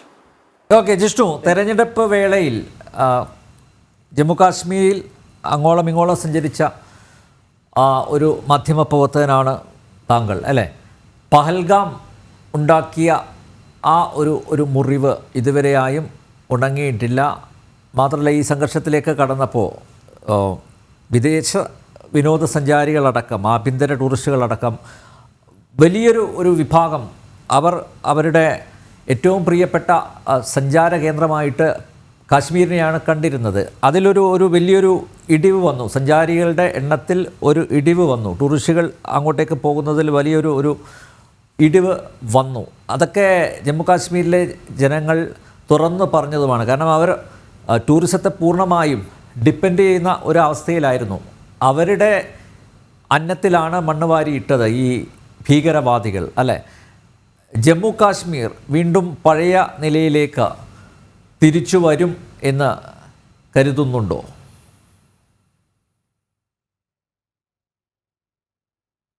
നമ്പ്യാർ, തീർച്ചയായും അതൊരു 100% ഉറപ്പാണ്. കാരണം നിലവിലുണ്ടായിട്ടുള്ള പഹൽഗാം ഭീകരാക്രമണം കശ്മീരിന്റെ മനസ്സിൽ മുറിവേൽപ്പിച്ചു എന്നുള്ളതൊരു വസ്തുതയാണ്.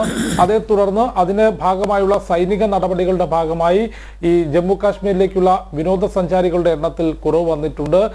അതൊരു അംഗീകരിക്കപ്പെടേണ്ട വസ്തുതയാണ്. പക്ഷേ ഇതിനെയും മറികടക്കാൻ ജമ്മു കാശ്മീരിന് സാധിക്കും. ഇതിലും വലിയ വെടിയൊച്ചകൾ മുഴങ്ങിക്കേട്ടിരുന്ന കശ്മീർ താഴ്വരയുടെ ചരിത്രത്തെക്കുറിച്ച് നമുക്ക് അറിയാവുന്നതാണ്. 88 മുതൽ ഏകദേശം 2016, 17, 19 വരെയുള്ള കാലഘട്ടങ്ങളിൽ വലിയ രീതിയിലുള്ള ഭീകരാക്രമണങ്ങൾ, കശ്മീർ താഴ്വരയിൽ നിരന്തരം സ്ഫോടനങ്ങളും വെടിവെച്ചുകളും ഭീകരവാദത്തിലേക്കുള്ള റിക്രൂട്ട്മെന്റും, അത്തരത്തിൽ ലഷ്കർ-ഇ-തയ്യബയും ജെയ്ഷെ മുഹമ്മദും ഹിസ്ബുൾ മുജാഹിദും ഉൾപ്പെടെയുള്ള ഭീകര സംഘടനകൾ ജമ്മു കാശ്മീരിൽ എത്രത്തോളം അശാന്തി പടർത്തിയിരുന്നു എന്ന് നമുക്കറിയാം. 2019 വളരെ കൃത്യമായി ആർട്ടിക്കിൾ 370 റദ്ദാക്കുകയും അതിനുശേഷം നടന്നിട്ടുള്ള സൈനിക നടപടികൾ ജമ്മു കാശ്മീരിലെ ജനങ്ങളെ വിശ്വാസത്തിലെടുത്തുകൊണ്ട് അവരുടെ ജീവിത നിലവാരം മാറ്റിയെടുത്തുകൊണ്ട് വിദ്യാർത്ഥികളായിട്ടുള്ള ആളുകൾക്ക്, അതായത് 18 വയസ്സിന് താഴെയുള്ളവർക്ക് വളരെ കൃത്യമായി അടിസ്ഥാന വിദ്യാഭ്യാസം ഉറപ്പാക്കുന്നതിനും യുവാക്കൾക്ക് തൊഴിൽ ഉറപ്പാക്കിക്കൊണ്ടും അതിർത്തി മേഖലകളിൽ ഉൾപ്പെടെ റോഡ് ഉൾപ്പെടെ കണക്ടിവിറ്റി എത്തിച്ചുകൊണ്ടും അത്തരത്തിലൊരു വലിയ പ്രോസസ്സായിരുന്നു 2019 മുതൽ. ഒരു വലിയ പ്രോസസ്സിന്റെ പരിണാമമായിട്ടായിരുന്നു ജമ്മു കാശ്മീരും. നേരത്തെ ഞാൻ സൂചിപ്പിച്ചതുപോലെ ഭാരതത്തിന്റെ മറ്റേതൊരു ഭൂപ്രദേശം പോലെ ജമ്മു കാശ്മീരിന്റെ മണ്ണും മനസ്സും മാറി വന്നിരുന്നത്. അതിൽ ചെറിയൊരു മുറിവ് പെഹൽഗാം ഭീകരാക്രമണത്തിലൂടെ ഉണ്ടായി. അതിന്റെ ഭാഗമായുള്ള സൈനിക നീക്കങ്ങളിലൂടെയും അതിന്റെ ഭാഗമായ ഒരു മുറിവ് ചെറുതായി കശ്മീരിന്റെ മനസ്സിലുണ്ടായി എന്നുള്ളതൊരു യാഥാർത്ഥ്യമാണ്, വസ്തുതയാണ്. പക്ഷേ അതിനെയും മറികടക്കാൻ 101% ജമ്മു കാശ്മീരിന് സാധിക്കുമെന്നുള്ള കാര്യത്തിൽ യാതൊരു സംശയമില്ല. അതിന്റെ നടപടികൾ ഇതിനോടകം തന്നെ ആരംഭിച്ചിട്ടുണ്ട്. ജമ്മു കാശ്മീർ ലഫ്റ്റനന്റ് ഗവർണറും മുഖ്യമന്ത്രി ഒമർ അബ്ദുള്ളയും കൂടാതെ കേന്ദ്ര സർക്കാരും ആ ഒരു വിഷയത്തിന്മേൽ വളരെ കൃത്യമായിട്ടുള്ള നടപടികൾ മുൻപോട്ട് കൊണ്ടുപോകുന്നുണ്ട് എന്നാണ് മനസ്സിലാക്കുന്നത്. വിനോദസഞ്ചാരികളുടെ ഒഴുക്ക് ഭൂമിയിലെ സ്വർഗം എന്ന് വിശേഷിപ്പിക്കുന്ന നമ്മുടെ കശ്മീരിലേക്ക് വീണ്ടും ഉണ്ടാകും, അല്ലെങ്കിൽ ആ ഒരു മാറ്റം വീണ്ടും ഉടനടി തന്നെ ഉണ്ടാകും. മറ്റേ മുൻപുണ്ടായിരുന്നതിന് സമാനമായൊരു വർഷങ്ങളെടുത്തുള്ള ഒരു പരിണാമത്തിന്റെ ഒന്നും ആവശ്യം ഇനി ജമ്മു കാശ്മീരിലുണ്ട് എന്ന് തോന്നുന്നില്ല. കാരണം കശ്മീർ താഴ്വരയിൽ നിന്ന് ഭീകരവാദ റിക്രൂട്ട്മെന്റിന് വലിയ തിരിച്ചടി ഉണ്ടായി എന്നത് തന്നെയാണ് ഈ ഭീകരർക്ക് വലിയ തിരിച്ചടി ജമ്മു കാശ്മീരിന്റെ മണ്ണിൽ പ്രവർത്തിക്കുന്നതിനുണ്ടായിട്ടുള്ളത്. അത് കശ്മീരിലെ യുവാക്കളോട് സംസാരിക്കുമ്പോൾ, അല്ലെങ്കിൽ ഈ വിനോദസഞ്ചാര മേഖലകളിൽ ഡൽ തടാകത്തിൽ, ശ്രീനഗറിലെ ലാൽ ചൗക്കിൽ, ബുഡ്ഗാം മേഖലയിൽ, അവിടങ്ങളിലെല്ലാം കഴിഞ്ഞ തവണ നമ്മൾ സംസാരിച്ചപ്പോൾ എല്ലാവരും കൃത്യമാക്കിയിട്ടുള്ളത് ഇപ്പോൾ ഭീകരവാദത്തിനെ പിന്തുണയ്ക്കാനോ അല്ലെങ്കിൽ അതിനുവേണ്ടി പ്രവർത്തിക്കാനോ ആളുകൾക്ക് താല്പര്യമില്ല. അവർക്ക് ജോലിയുണ്ട്, അല്ലെങ്കിൽ കശ്മീർ മാറുകയാണ്, വിനോദസഞ്ചാരികൾ എത്തുന്നു, ജീവിക്കാൻ മറ്റ് മാർഗങ്ങളുണ്ട്, പണം ലഭിക്കുന്നുണ്ട്. അതുകൊണ്ട് തന്നെ ഭീകരവാദത്തെ കശ്മീരിന്റെ ജനത മറന്നു വരുന്നു. അതുതന്നെയാണ് ഒരു ഈ പഹൽഗാം ഭീകരാക്രമണം. അതിന്റെ തെളിവാണല്ലോ ജിഷ്ണു. പഹൽഗാം ഭീകരാക്രമണത്തിന് ശേഷം കശ്മീരിലെ സ്ത്രീകളടക്കം തെരുവിലിറങ്ങി പ്രതിഷേധിച്ചു. അവരുടെ കയ്യിലെല്ലാം ഭാരതത്തിൻ്റെ പതാകയും ഉണ്ടായിരുന്നു, ത്രിവർണ്ണ പതാകയും ഉണ്ടായിരുന്നു, അല്ലേ? നമ്മൾ കാശ്മീരിൽ മുമ്പെങ്ങും കാണാത്തൊരു കാഴ്ചയായിരുന്നു അത്.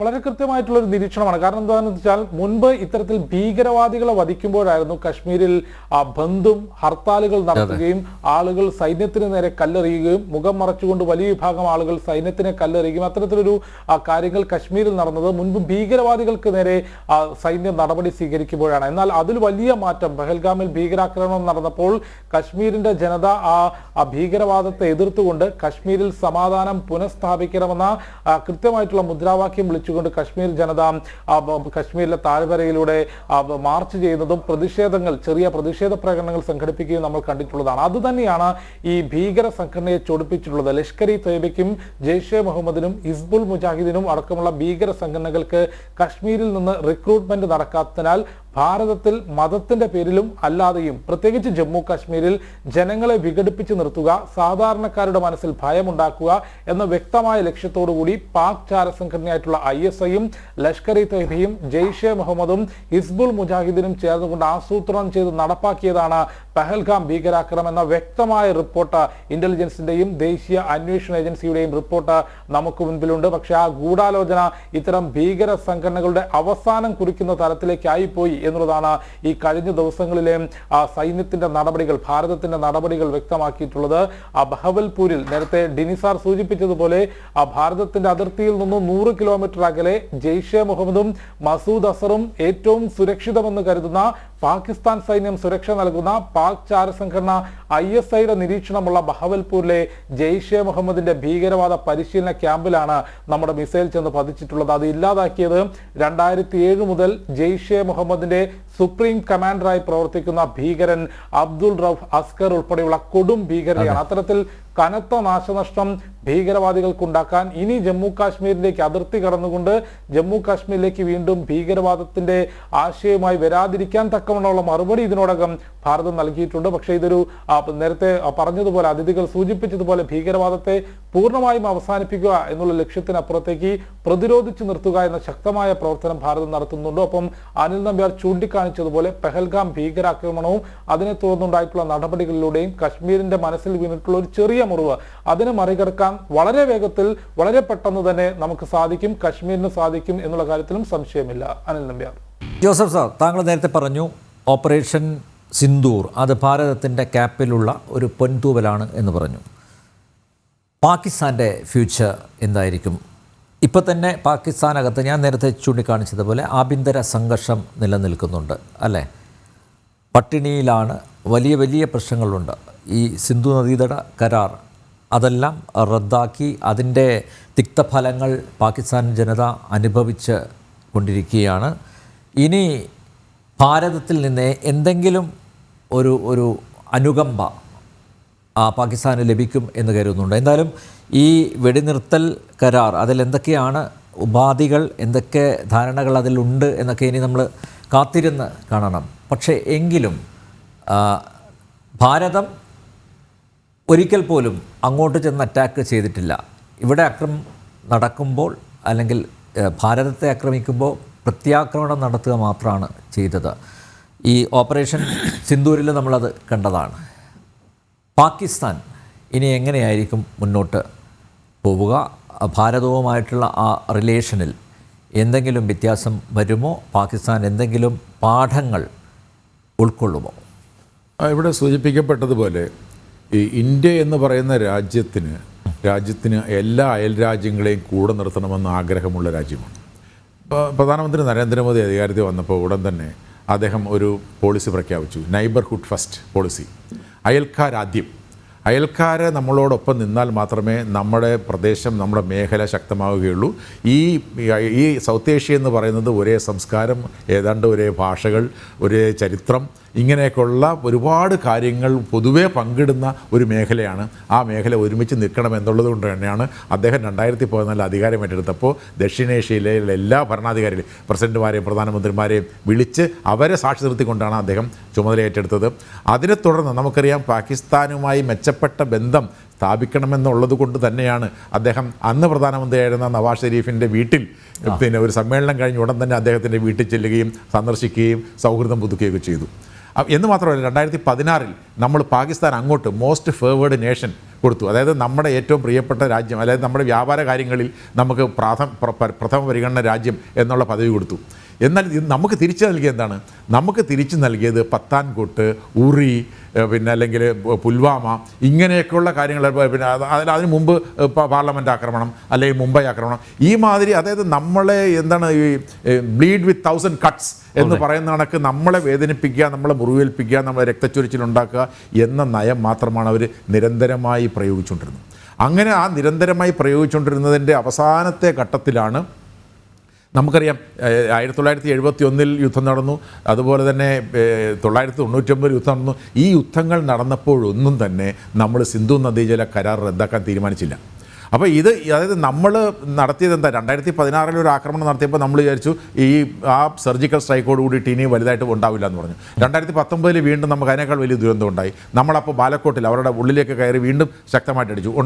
ഇനി ഉണ്ടാവില്ല എന്ന് കരുതി. 2025 അതിനേക്കാൾ വലിയ ദുരന്തമാണ് നമുക്ക് സമ്മാനിച്ചത്. അപ്പോൾ നമ്മൾ മനസ്സിലാക്കുന്ന ഒരു പാഠം, ഈ ആക്രമിക്കാൻ വരുന്നവരെ മാത്രമല്ല, ആക്രമിക്കാൻ പിന്തുണയ്ക്കുന്നവരെയും നമ്മൾ കൈകാര്യം ചെയ്യണം.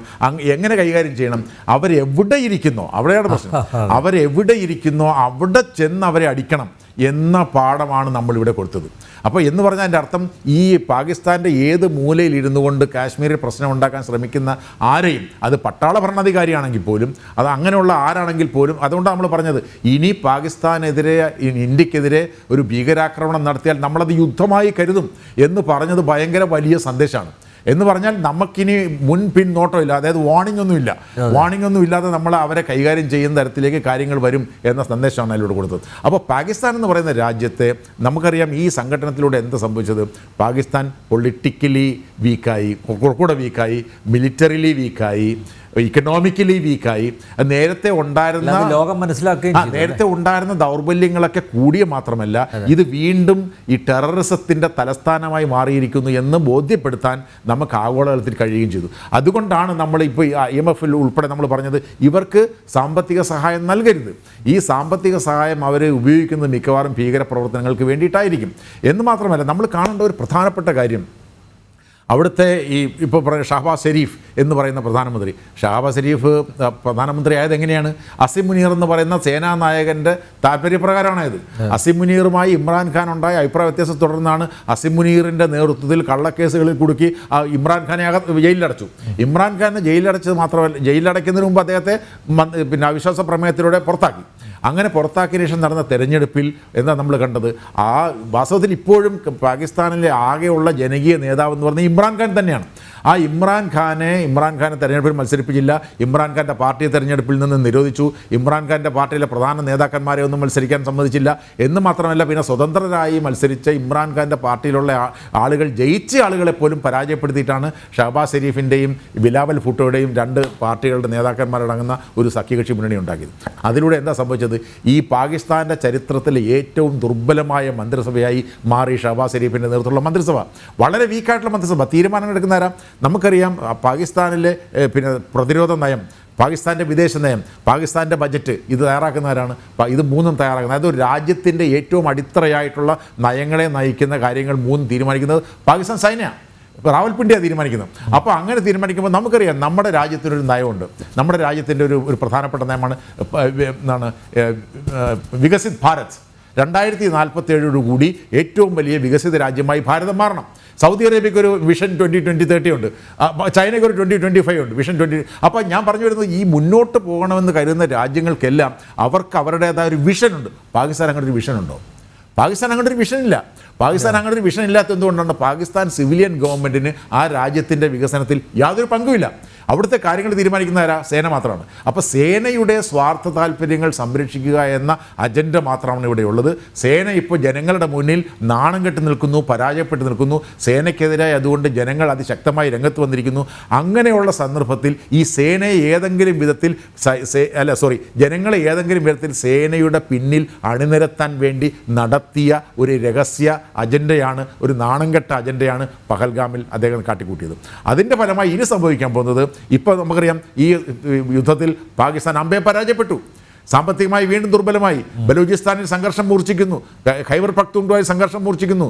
ഇമ്രാൻഖാൻ്റെ അനുയായികൾ അതിശക്തമായിട്ട് വീണ്ടും രംഗത്ത് വന്നിരിക്കുന്നു. ഇതിൻ്റെയൊക്കെ ഫലമായി ഉണ്ടാകാൻ സാധ്യതയുള്ളത് മിക്കവാറും ഈ ഷഹബാസ് ഷെരീഫിൻ്റെ മന്ത്രിസഭ ഇതോടുകൂടി അതിൻ്റെ മുഴുവൻ ഗ്ലാമറും പോയല്ലോ, അത് പരാജയപ്പെട്ട് പുറത്തു പോകാൻ സാധ്യതയുണ്ട്. അസിം മുനീർ ഈ കാട്ടിക്കൂട്ടിയതെല്ലാം മറ്റൊരു സിയാഉൽ ഹക്കോ മറ്റൊരു പർവേസ് മുഷറഫോ ആയി 5, 10, 15 വർഷം പാകിസ്ഥാൻ അടക്കി ഭരിക്കുക എന്ന അജണ്ടയുമായിട്ടാണ് ഇത് തുടങ്ങിയത്. അസിം മുനീറിന് ഈ പദവി നഷ്ടപ്പെടാം. കാരണം സേനയ്ക്കുള്ളിൽ തന്നെ അദ്ദേഹത്തിനെതിരായിട്ടുള്ള നീക്കങ്ങൾ തുടങ്ങിക്കഴിഞ്ഞു.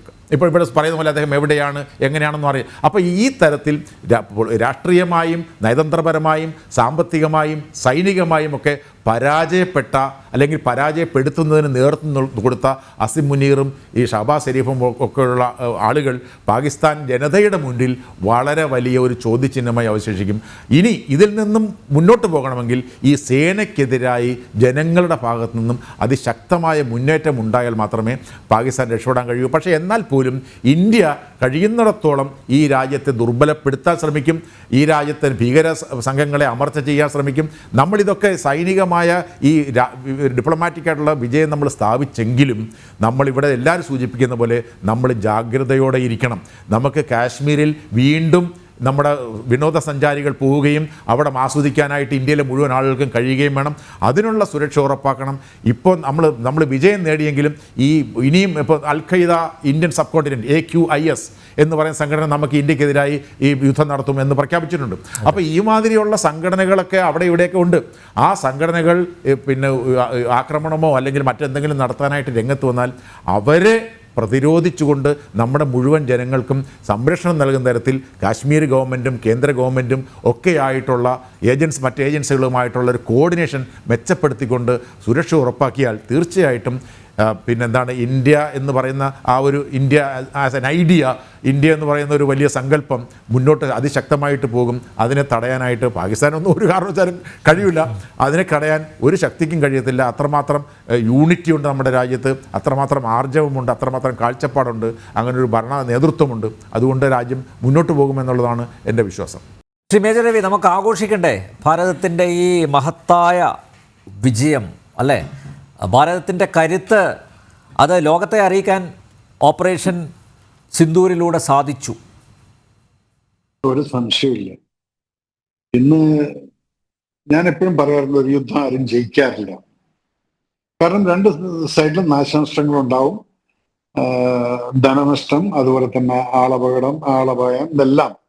പക്ഷെ ഈ ഒരു യുദ്ധസമാനമായിട്ടുള്ള ഒരു എൻകൗണ്ടർ അല്ലെങ്കിൽ ഒരു ഓപ്പറേഷനിൽ നമുക്ക് ഇന്ത്യക്ക് വലിയ നഷ്ടങ്ങളൊന്നും ഇല്ലാതെ തന്നെ അപ്പുറത്ത് നല്ലപോലെ നാശനഷ്ടങ്ങൾ വിതപ്പിച്ചുകൊണ്ടുള്ള ഒരു യുദ്ധം ചെയ്ത് 3 ദിവസത്തിനകത്ത് ഇതിന്റെ തീരുമാനമായത്. എൻ്റെ ഒരു അനുമാനം ഒരു 4 ദിവസം അല്ലെങ്കിൽ 5 ദിവസം മാക്സിമം എന്നുള്ളതായിരുന്നു. പക്ഷെ അത് 3-ാം ദിവസം തന്നെ എല്ലാ തീരുമാനങ്ങളുമായി. ഇത് കേൾക്കുന്ന സമയത്തുള്ള സന്തോഷം എന്തെന്ന് ചോദിച്ചു കഴിഞ്ഞാൽ, നമ്മൾ ഈ യുഗത്തിൽ ഞാൻ എപ്പോഴും മോദിജിയെ പ്രശംസിക്കുന്ന സമയത്ത് പലപ്പോഴും പാർട്ടി പരമായിട്ടൊക്കെ എന്നെ ആളുകൾ പറയാറുണ്ട്. പക്ഷേ ഒരു വ്യക്തിയുടെ ലീഡർഷിപ്പ് എന്ന് പറയുന്നത് എപ്പോഴും ഒരു നാഷണൽ ലെവൽ ലീഡർ എന്ന് പറയുന്നത് ഇന്റർനാഷണൽ ലെവലിൽ അംഗീകരിക്കപ്പെടുന്ന ഒരു വ്യക്തിയായിട്ട് മാറണം. അപ്പോഴാണ് ഒരു രാജ്യം, ഇപ്പൊ നമ്മളൊരു സ്റ്റേറ്റിന്റെ ചീഫ് മിനിസ്റ്ററെ പോലെ അല്ല ഒരു പ്രധാനമന്ത്രി. ഈ പ്രധാനമന്ത്രി മറ്റു രാജ്യങ്ങളുമായിട്ടുള്ള എങ്ങനെ സൗഹൃദം പുലർത്തുന്നോ അത് കൃത്യമായിട്ട് നമുക്ക് ഇതുപോലുള്ള അവസരങ്ങളിൽ അതിൻ്റെതായിട്ടുള്ള റിസൾട്ട് നമുക്ക് കാണാം. ഇന്ന് പാകിസ്ഥാൻ പ്രസിഡന്റ് അവരുടെ അസംബ്ലിയിൽ പറഞ്ഞിട്ടുള്ള സ്പീച്ച് ഇപ്പോഴാണ് വന്നിരിക്കുന്നത്. അവർ കൃത്യമായിട്ട് പറഞ്ഞിട്ടുള്ള ഒരു കാര്യമുണ്ട്. ഇന്ത്യ നമ്മളെക്കാൾ എത്രയോ ശക്തരാണ്, നമ്മൾ എത്രയും പെട്ടെന്ന് ഈ യുദ്ധം നിർത്തണം. അതൊരു AI സൗണ്ട് കിട്ടിയിട്ടുള്ളതല്ല, അത് ഒറിജിനൽ ആയിട്ടുള്ള അദ്ദേഹത്തിന്റെ സംസാരം. നമുക്ക് പാകിസ്ഥാൻ ഇനിയും മുന്നോട്ട് പോകണമെങ്കിൽ നമ്മൾ ഈ യുദ്ധത്തിന് നമുക്ക് മുന്നോട്ട് കൊണ്ടുപോകാൻ പറ്റില്ല. അപ്പൊ അവർ തന്നെ അത് അക്സെപ്റ്റ് ചെയ്യുന്നുണ്ട്. അപ്പൊ അത് എല്ലാം കൊണ്ടും നമുക്ക് ഒരു രാജ്യത്തിൽ വന്നിട്ട് നീ എൻ്റെ രാജ്യത്തിൽ വന്നിട്ട് ചൊറിഞ്ഞുകൊണ്ട് പോയി കഴിഞ്ഞാൽ നിന്നെ ഇനി വിടില്ല. ഇത് വേറൊരു മെസ്സേജും കൂടിയാണ്. ഇനി ഇതുപോലൊരു ടെററിസ്റ്റ് അറ്റാക്ക് വന്നു കഴിഞ്ഞാൽ യുദ്ധസമാനമായിട്ടുള്ള റിയാക്ഷൻ ആയിരിക്കും എന്നുള്ളൊരു വാണിങ് നമ്പർ 1. നമ്പർ 2, ഏത് സംഘടനയായാലും ശരി ഈ മണ്ണിൽ ഇനി ടെററിസത്തിന് ഞങ്ങൾ കോംപ്രമൈസ് ഇല്ല. ദൈവമാരെല്ലാം കയ്യിൽ കിട്ടിക്കഴിഞ്ഞാൽ അപ്പൊ തന്നെ വെടിവെച്ച് കൊന്നിരിക്കും എന്നുള്ളൊരു സൂചന കൂടെ കൊടുത്തിട്ടുണ്ട്. ഇവരെ ജയിലിലിട്ടിട്ട് വാദിക്കാനും വിസ്തരിക്കാനും നിൽക്കില്ല. അതുപോലെ തന്നെ ഇനി പാകിസ്ഥാൻ സ്പോൺസേർഡ് മിലിറ്റൻസ് ഇങ്ങോട്ട് വന്നു കഴിഞ്ഞാൽ, ഇപ്പൊ അൽഖയ്ദയൊക്കെ ത്രെട്ട് കൊടുത്തിട്ടുണ്ട്. അൽഖയ്ദ ത്രെട്ട് കൊടുക്കുന്നത് പാകിസ്ഥാൻ അവരെ സപ്പോർട്ട് ചെയ്യെങ്കിൽ മാത്രമാണ് അവർക്ക് തിരിച്ചങ്ങോട്ട് ഓടിപ്പോകാൻ പറ്റുള്ളൂ. അല്ലാതെ ഇവിടെ ഈ മണ്ണിൽ ചെയ്തുകൊണ്ട് അവർക്ക് ഈ രാജ്യം വിട്ട് പോകാൻ പറ്റുമെന്നുള്ളത് ഇന്നത്തെ അവസ്ഥയിൽ ഞാൻ വിശ്വസിക്കുന്നില്ല. പണ്ട് രാജീവ് ഗാന്ധി വധക്കേസിൽ പോലും ശ്രീലങ്കയിൽ നിന്ന് വന്നിട്ട് LTTക്കാർ ഇവിടെ ചെയ്തിട്ട് അവർക്ക് ഇവിടുന്ന് രക്ഷപ്പെട്ടു പോകാൻ സാധിച്ചിട്ടില്ല. അപ്പൊ നമ്മുടെ ഇന്റലിജൻസും സെക്യൂരിറ്റി സിസ്റ്റം എല്ലാം വളരെയധികം അഡ്വാൻസ് ആയി നിൽക്കുകയാണ്. ഇതുപോലൊരു നേതാവ് നമുക്ക് ഈ ദീർഘവീക്ഷണമുള്ള ഒരു നേതാവും ടീമും വേണം. ഇത് ഒരാളെ കൊണ്ട് ഒറ്റയ്ക്ക് മാത്രം ചെയ്യുന്നതല്ല, അതിനനുസരിച്ചുള്ള ടീം.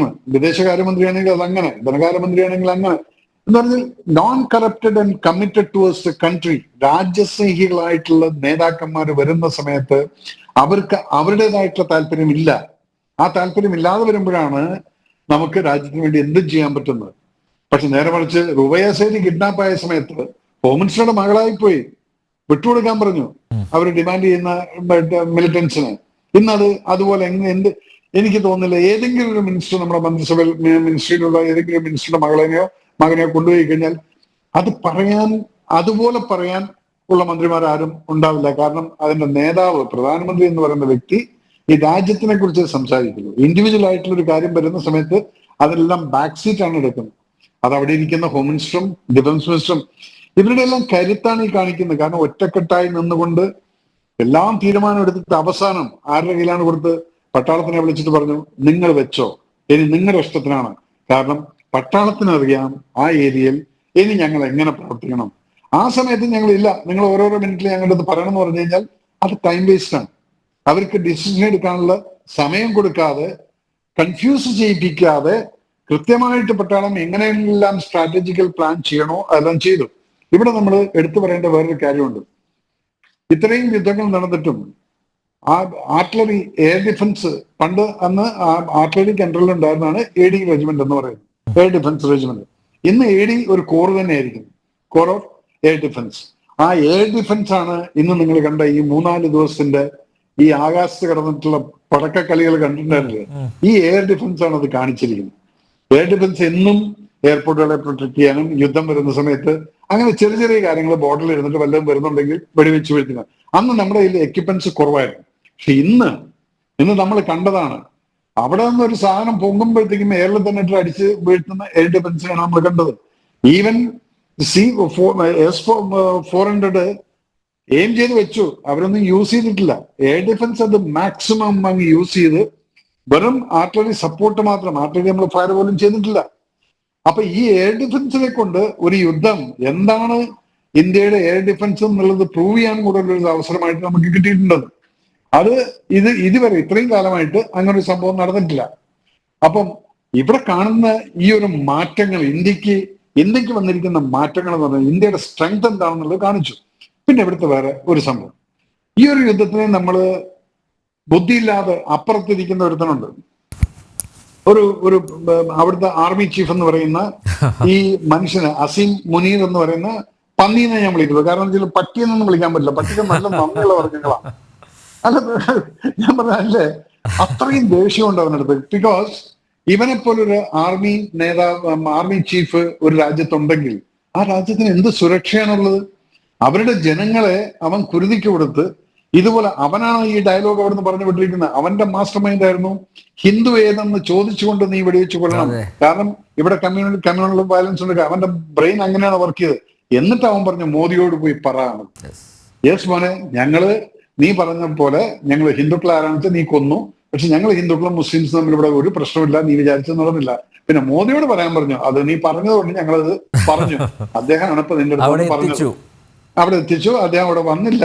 വേണമെങ്കിൽ നമുക്ക് ഇവിടെ വന്ന് കാണാം അദ്ദേഹത്തിന്. കാരണം നീ അദ്ദേഹത്തെ കാണാൻ യോഗ്യനല്ല. ഇനി വരാൻ പോകുന്നത് അവൻ എന്താണ് ആഗ്രഹിച്ചത്? ഈ ആർമി ചീഫ് എന്ന് പറയുന്ന അസീം മുനീർ ആഗ്രഹിച്ചത് ടോപ്പിൾ the government and take over the military rule എന്നുള്ളതായിരുന്നു. ഇത് ഒരു സ്വേച്ഛാധിപതിയുടെ മൈൻഡ് സെറ്റാണ്. ഇതുപോലെ ഒരുത്തനായിരുന്നു മുഷറഫ്. അതുപോലെ തന്നെ ആയിരുന്നു യാഹ്യ ഖാൻ മുന്നേ ഉണ്ടായിരുന്നു. അത് കഴിഞ്ഞ് സിയാഉള്ളക്ക്. ഇതുപോലുള്ള മൂന്നാലെണ്ണം വളരെ സ്വേച്ഛാധിപതികളായിരുന്നു ആർമി ചീഫുകൾ. അവരെല്ലാ സമയത്തും എന്തെങ്കിലും ചെയ്തിട്ട് ആ ഗവൺമെന്റിനെ ടോപ്പ് ചെയ്തിട്ടുണ്ട്. അപ്പം മുഷറഫ് ചെയ്തെന്താണ്? ഒരു കാർഗിൽ യുദ്ധം ഉണ്ടാക്കി അതിന്റെ പുറകെ മറയും പിടിച്ചിട്ട് നേരെ നിങ്ങളെ ഗവൺമെന്റ് ശരിയല്ല, നിങ്ങൾ മാറിയിട്ട് ഞങ്ങൾ എടുക്കട്ടെ എന്നുള്ളത്. അതുപോലെ ഇവൻ വിചാരിച്ചു ഇതുപോലൊന്നും സംഭവം ചെയ്തിട്ട് പാകിസ്ഥാനി ജനങ്ങളും ആ ബോർഡറിലും POK-യിലുള്ളവരൊക്കെ മരിച്ചു പോയി കഴിഞ്ഞാലും ഞാൻ അതിന്റെ പേരും പറഞ്ഞ് ഈ ഗവൺമെന്റിനെ ടോപ്പ് ചെയ്തുകൊണ്ട് ഞാൻ ഇവിടെ കയറി നിന്നിട്ട് yes the marshal law I M declaring. കാരണം ഈ മനുഷ്യനെ കുറിച്ച് കേട്ടിരിക്കുന്നത് ഇയാളുടെ ഇന്റലിജൻസ് റിപ്പോർട്ട് പ്രകാരം ഏതെങ്കിലും ആ ആർമി കമാൻഡർ ലെവലിലുള്ള കോൺഫറൻസിൽ പോലും, ആർമി കമാൻഡർ ലെവൽ എന്നൊക്കെ പറയുന്നത് വെച്ചാൽ എല്ലാവരും ലെഫ്റ്റനന്റ് ജനറൽ ആയിരിക്കും, വളരെ സീനിയർ മോസ്റ്റ് ആളുകൾ, 1-2 കോഴ്സിന്റെ അപ്പുറത്തേക്ക് ഇപ്പുറത്തേക്കുള്ള മാറ്റങ്ങളെ ഉണ്ടാവും. അപ്പൊ എല്ലാം ഏകദേശം സീനിയറിറ്റി നോക്കിക്കഴിഞ്ഞാൽ ഒരേ ലെവലാണ്. അങ്ങനെയുള്ളവര് ഒരു ആർമി കമാൻഡർ കോൺഫറൻസ് നടക്കുന്ന സമയത്ത് ആർമി കമാൻഡറിന്റെ വാക്ക് ചീഫ് ഓഫ് ആർമി സ്റ്റാഫ് അടക്കം കേൾക്കും, അവരുടെ സജഷൻസ്. പക്ഷെ ഇവൻ അങ്ങനെ അല്ലായിരുന്നു. എന്തെങ്കിലും ഒരു സജഷൻ ഈ മനുഷ്യന് ശരിയല്ലാത്താണെങ്കിൽ ഈസ് ടു വാക്ക് ഔട്ട്. ഇവിടെ കുറെ നേതാക്കന്മാരെ കണ്ടിട്ടുണ്ടല്ലോ, എന്തെങ്കിലും തിരിച്ചൊന്ന് ചോദിച്ചാൽ ഇറങ്ങി അങ്ങ് പോകുന്നത്. അതുപോലുള്ള ഒരു നേതാവായിരുന്നു ഇവൻ. അപ്പം അവന് കിട്ടിയിട്ടുള്ള പണി എന്ന് പറയുന്നത് ഇതുപോലെ ഇനി നീ ജനങ്ങൾ മുഴുവൻ ഇളകി, പട്ടാളക്കാർ മുഴുവൻ ഇളകിയിരിക്കുന്നു. പട്ടാളം ഇളകിയിരിക്കുന്നത് കൊണ്ട് എന്തായി? പട്ടാളത്തിന്റെ ഉള്ളിൽ തന്നെ ഈ മനുഷ്യന് അഗൻസ്റ്റ് ആയിട്ടുള്ള ഒപ്പോസിഷൻ വന്നു. ഇനിയിപ്പോ ഇത് സീസ് ഫയറും കൂടെ കഴിഞ്ഞു. ഇത് കഴിഞ്ഞു കഴിഞ്ഞാൽ മോസ്റ്റ് പ്രോബ്ലി അത് ഇത്ര പെട്ടെന്ന് നടക്കില്ല. കാരണം വെച്ചാൽ അയാളിപ്പം ചീഫാണ്. ആദ്യം അയാളെ ടോപ്പ് ചെയ്തിട്ട് പുറത്താക്കിയിട്ട് അത് നടക്കുന്നതായിരിക്കും അതേ പക്ഷം. അങ്ങനെ പുറത്താക്കി കഴിഞ്ഞാൽ പിന്നെ ഇമ്രാൻഖാനെ പോലെയും അല്ലെങ്കിൽ അവിടുത്തെ പ്രൈം മിനിസ്റ്റർമാരെയൊക്കെ ഇതുപോലെയൊക്കെ ജയിലിലിട്ടിട്ടുണ്ട്. ഈ ഒരുപക്ഷെ ഈ വ്യക്തിയും അത് അനുഭവിക്കാൻ പോവാണ്. അല്ല, ഞാൻ കരുതിയത് ഈ സംഘർഷം ഒരു 2-3 ദിവസത്തേക്ക് കൂടി നീണ്ടു നിൽക്കുകയായിരുന്നെങ്കിൽ ഒരുപക്ഷെ POK നമ്മുടെ കയ്യിലായേനെ. അതുപോലെ ബലോച്ചികളുടെ പ്രതീക്ഷ ഉണ്ടല്ലോ അല്ലേ, അതും സഫലമായേനെ എന്നാണ് ഞാൻ കരുതിയത്. ഇല്ല, ബലൂച്ചികളുടെ ആഗ്രഹവും പ്രതീക്ഷയും എല്ലാം സഫലമായി കഴിഞ്ഞിരിക്കുന്നു. ഈ 3 ദിവസം അവർക്ക് ആ ഏരിയ ഫുള്ളായിട്ട് കൺട്രോൾ കിട്ടി. ഇനി അവന്മാർ അവിടെ പോയിട്ട് കയറാൻ പറ്റില്ല. അതിന് മുന്നേ അവന്മാരെല്ലാം അവരുടേതായിട്ടുള്ള ബലം അവിടെ ബേസ് അവിടെ ഉണ്ടാക്കി. രണ്ടാമത് അനിൽ ചോദിച്ചൊരു കാര്യമുണ്ട്, POK നമുക്ക് എടുക്കാമായിരുന്നു. മോനെ, വെറുതെ ഈ ഒരു തലവേദന എടുത്തിട്ട് തലയിൽ വെക്കേണ്ട ആവശ്യമില്ല. കാരണം ഞാൻ പറയുന്നത് കേൾക്കും. ബിക്കോസ് ഈ ഒരു സ്ഥലത്ത് ഇരിക്കുന്നത് എന്ത് തന്നെ ആയാലും ശരി, അവന്റെ എല്ലാം മൈൻഡ് സെറ്റ് പാകിസ്ഥാനി എന്നുള്ളൊരു മൈൻഡ് സെറ്റിലാണ് അവൻ ഇരിക്കുന്നത്. പക്ഷെ പാവങ്ങളാണ് അവരെ നമ്മൾ എടുത്തു കഴിഞ്ഞാലും അവരെ എടുക്കാതെ തന്നെ അവരുടെ കംപ്ലീറ്റ് മൈൻഡും എല്ലാം ഇപ്പൊ നമ്മളോട് ചേർന്ന് നിൽക്കുകയാണ്. ഇന്ത്യയോടുള്ള സഹതാപമുള്ളവരാണ്. കാരണം ഇതെന്തെങ്കിലും ഇനിയും ഈ മിലിറ്ററി ക്യാമ്പുകളും വല്ലതും ഒക്കെ വന്നു കഴിഞ്ഞാൽ നമുക്ക് ചാരന്മാരുണ്ട് അവിടെ. ഈ POK-യിലെല്ലാം നമുക്ക് ഇഷ്ടംപോലെ ചാരന്മാരുണ്ട്. അവർ ഇൻഫർമേഷൻ തരും. ഇനി എവിടെ അല്ലെങ്കിൽ എങ്ങനെയാണ് നമുക്ക് ഈ ഇതിന്റെ എല്ലാം ഇൻഫർമേഷൻ കിട്ടുന്നത്? ഏത് ക്യാമ്പില് മൗലാന മസൂദ് അവിടെ എവിടെയുണ്ട്? മറ്റിടത്ത് അസീം എവിടെയുണ്ട്, ഈ റിപ്പോർട്ടുകൾ മുഴുവൻ കിട്ടുന്ന ഈ POK ഇരിക്കുന്ന നമ്മുടെ ചാരന്മാരെ കൊണ്ടാണത്. അപ്പം അതവിടെ ഇരുന്നോട്ടെ, നമുക്കിപ്പോ POK പിടിച്ചിട്ട് വലിയ കാര്യമൊന്നുമില്ല. അത് ഏത് കഴിഞ്ഞാലും അത് ഇന്നല്ലെങ്കിൽ നാളെ ഇവരെല്ലാരും കൂടെ ഇങ്ങനെ പോരും. 4 ദിവസം കൂടെ യുദ്ധം പോയിരുന്നെങ്കിൽ അനിൽ പറഞ്ഞ പോലെ ഒന്നും സംഭവിക്കുമായിരുന്നു. പാകിസ്ഥാന്റെ ഒരുവിധം ഏരിയ എല്ലാം നമ്മുടെ കയ്യിലിങ്ങനെ ഇരിക്കുന്നു. കാരണം നമ്മൾ ഒരു പ്രാവശ്യം ഈ ആക്ട് ഓഫ് വാറിലേക്ക് പോയി കഴിഞ്ഞാൽ പിന്നീട് നമ്മൾ തിരിച്ചുവരവുണ്ടാവില്ല. നമ്മൾ എല്ലാ സമയങ്ങളിലും പോയി അഡ്വാൻസ് ചെയ്ത് പോയി അകത്തോട്ട് കയറി തിരിച്ചു വരലായിരുന്നു. പക്ഷെ ഈ ഗവൺമെന്റ് ഭരിക്കുമ്പോൾ, വാജ്പേയി ഗവൺമെന്റ് ഭരിക്കുമ്പോൾ, ഇവിടെ ഏതോ ഒരു വിദഗ്ധനാണെന്നും പറഞ്ഞ ഒരാൾ പോയിരുന്ന് പറയുന്നത് ഞാൻ കേട്ടായിരുന്നു ഒരു സ്ഥലത്ത്. വാജ്പേയി ഗവൺമെന്റ് ഭരിക്കുന്ന സമയത്തുള്ള കാർഗിൽ യുദ്ധത്തിൽ അവിടെ നമ്മൾ പോയി ടിക്കറ്റുകൾ പിടിച്ചു തിരിച്ചു വന്നു എന്നുള്ളത്. ഇന്നോ ടിക്കറ്റ് പിടിച്ചിട്ട് നമ്മൾ പിന്നെ അകത്തോട്ട് കയറിയിരിക്കുന്നു. ബിക്കോസ് ഞാൻ ആ കാർഗിൽ 96 മിലിറ്ററി ഇന്റലിജൻസിൽ ഇരുന്നാണ്. എനിക്കറിയാം ഏതൊക്കെ സ്ഥലങ്ങളിലായിരുന്നു ഈ പാകിസ്ഥാനി പോസ്റ്റുകൾ എന്നുള്ളത്. ആ പോസ്റ്റുകൾ കാരണം നമുക്ക് ഈ കാർഗിൽ ടു ദ്രാസ് വരെ പോകുന്ന റോഡ് 60 കിലോമീറ്ററോളം റോഡിൽ പല സ്ഥലങ്ങളിലും ഷെല്ലിംഗ് വരുമായിരുന്നു. കാരണം അന്ന് ഈ പാകിസ്ഥാനീസ് ഇരിക്കുന്ന സ്ഥലത്തുനിന്ന് നമ്മുടെ റോഡ് കാണാമായിരുന്നു. ഇപ്പോ അതിലോ നമ്മൾ ഇന്ത്യക്കാർ ആര് പോയി കഴിഞ്ഞാലും വളരെ സുഗമമായിട്ട് അവിടെ പോവാം. കാരണം വെച്ചാൽ പണ്ടിരുന്നിരുന്ന പോസ്റ്റിൽ നിന്ന് ഇവന്മാരെ എല്ലാം ഈ 91 ആ കാർഗിൽ യുദ്ധത്തിന്റെ സമയത്ത് പിടിച്ച് പുറകിലോട്ട് തള്ളിയത് കൊണ്ട് ഇപ്പൊ അവരിയ്ക്കുന്ന സ്ഥലത്ത് നിന്ന് നമ്മുടെ റോഡ് കാണാൻ പറ്റില്ല.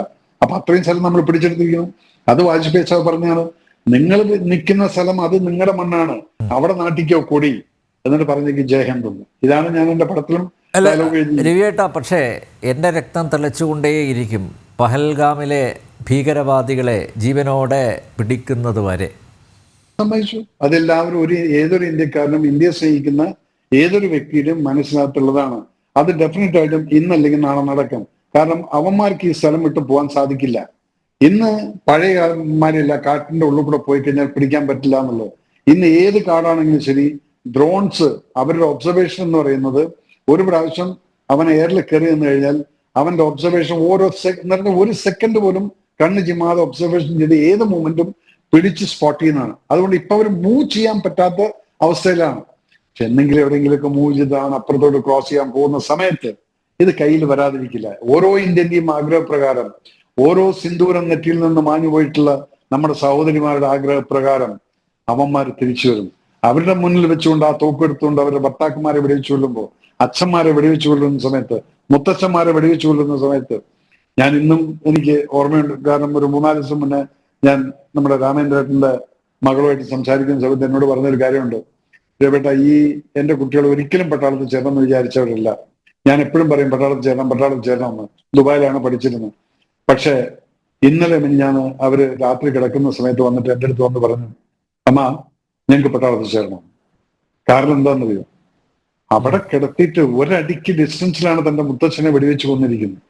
അതാ കുട്ടിയുടെ മനസ്സിൽ കയറിയിരിക്കുന്നു. അതിന്റെ ട്രോമ ആ കുട്ടികളെ ധൈര്യമായിട്ട് എടുത്തുകൊണ്ടാണ് ഞാൻ പട്ടാളത്തിൽ ചേരണമെന്ന് പറയുന്നത്. എങ്കിലും അവർ കുട്ടി മനസ്സാണത്. ആ മനസ്സിനകത്ത് ഇപ്പോഴും ഉറങ്ങുന്ന സമയത്ത് പെട്ടെന്ന് അവൻ ഞെട്ടി ഉണരും. കാരണം അത്രയും വലിയ ട്രോമ കൊടുത്ത ഈ 4 പേര്, നമ്മുടെ ഇത്രയും ആൾക്കാരുടെ പ്രാർത്ഥനയില്ലേ, അവന്മാര് വെറുതെ പോവില്ല. അവന്മാരെ കൈ കിട്ടും. കിട്ടിക്കഴിഞ്ഞ് ഈ രാജ്യം, ഈ ഗവൺമെന്റ് ഭരിക്കുന്നുണ്ടെങ്കിൽ അവനെ കസവനെ തൂക്കിക്കൊന്ന പോലെ അധിക കാലമൊന്നും വിചാരണയ്ക്ക് വെക്കില്ല. പെട്ടെന്നായിരിക്കും വിചാരണകളും കാര്യങ്ങളും എല്ലാം. അല്ല, എന്തായാലും ജയിലിലാക്കി മട്ടണും ചിക്കനും ഒന്നും കൊടുക്കരുത്. അവര് കൊഴുത്തിറങ്ങരുത്. അതിനു മുമ്പ് ഷോർട്ടഡ് സൈറ്റ് ആയിരിക്കണം. അതന്നെയല്ലേ പറഞ്ഞത്. അതിപ്പോ പട്ടാളക്കാരുടെ കയ്യിൽ കിട്ടി അവര് വെറുതെ വിടുക.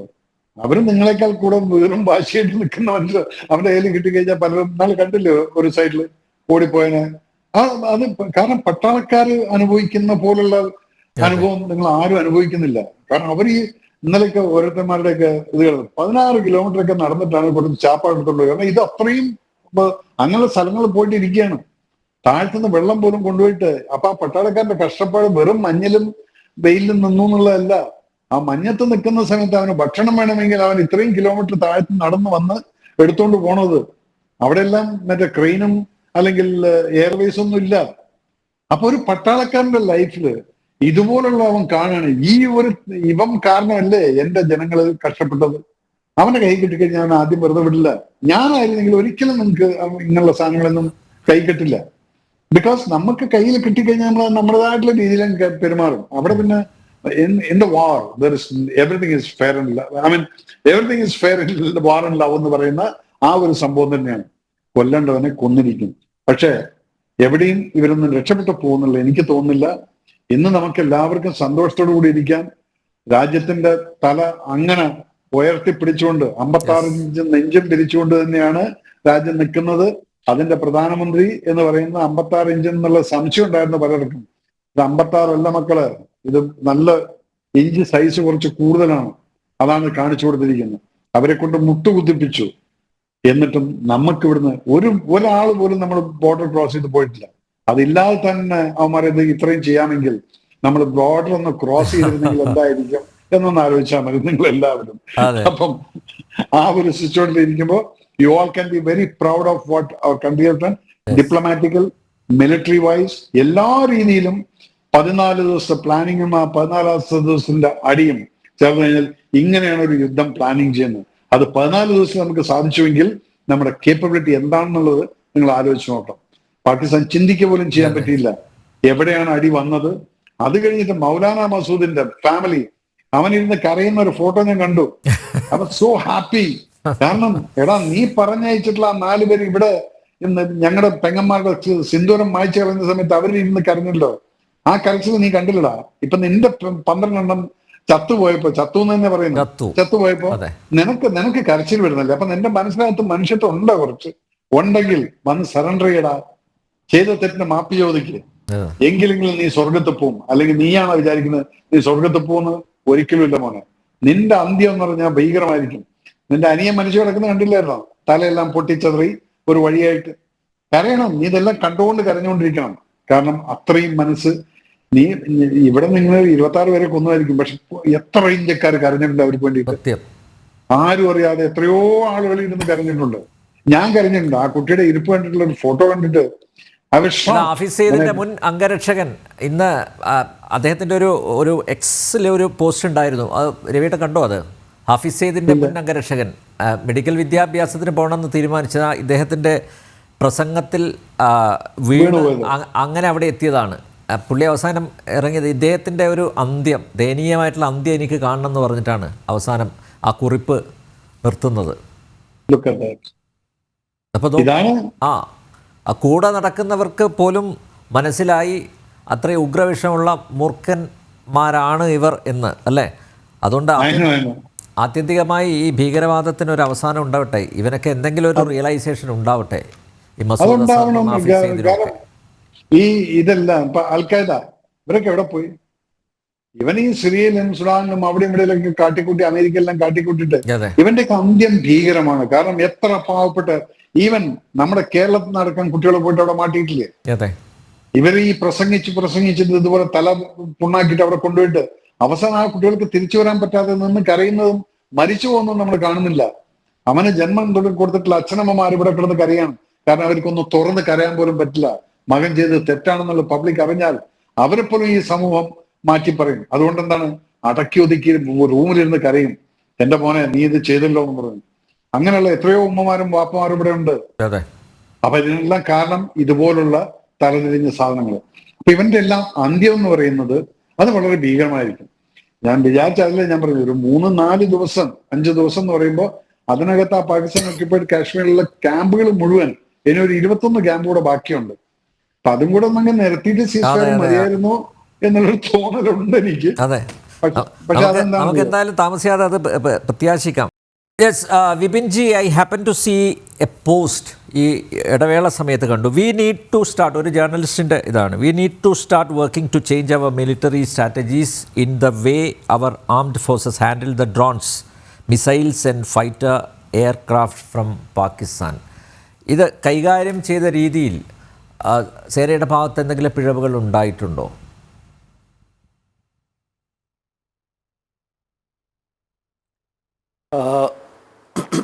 Sorry, we have to change ആ മിലിറ്ററി സ്ട്രാറ്റജി എന്ന് പറഞ്ഞു വന്ന പോസ്റ്റ് ഞാൻ കണ്ടിട്ടില്ല, അത് അറിയില്ല.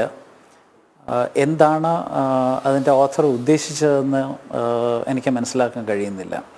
പക്ഷേ നടന്ന കാര്യങ്ങൾ വെച്ച് നോക്കുകയാണെങ്കിൽ military strategy will always align with whatever are the political directions that are there, what are the objectives എന്താണ് വേണ്ടതെന്ന് പൊളിറ്റിക്കൽ ഹയറാർക്കി ഡിസൈഡ് ചെയ്തതിന് അനുസരിച്ചായിരിക്കും മിലിറ്ററി സ്ട്രാറ്റജി ഉണ്ടാക്കുക.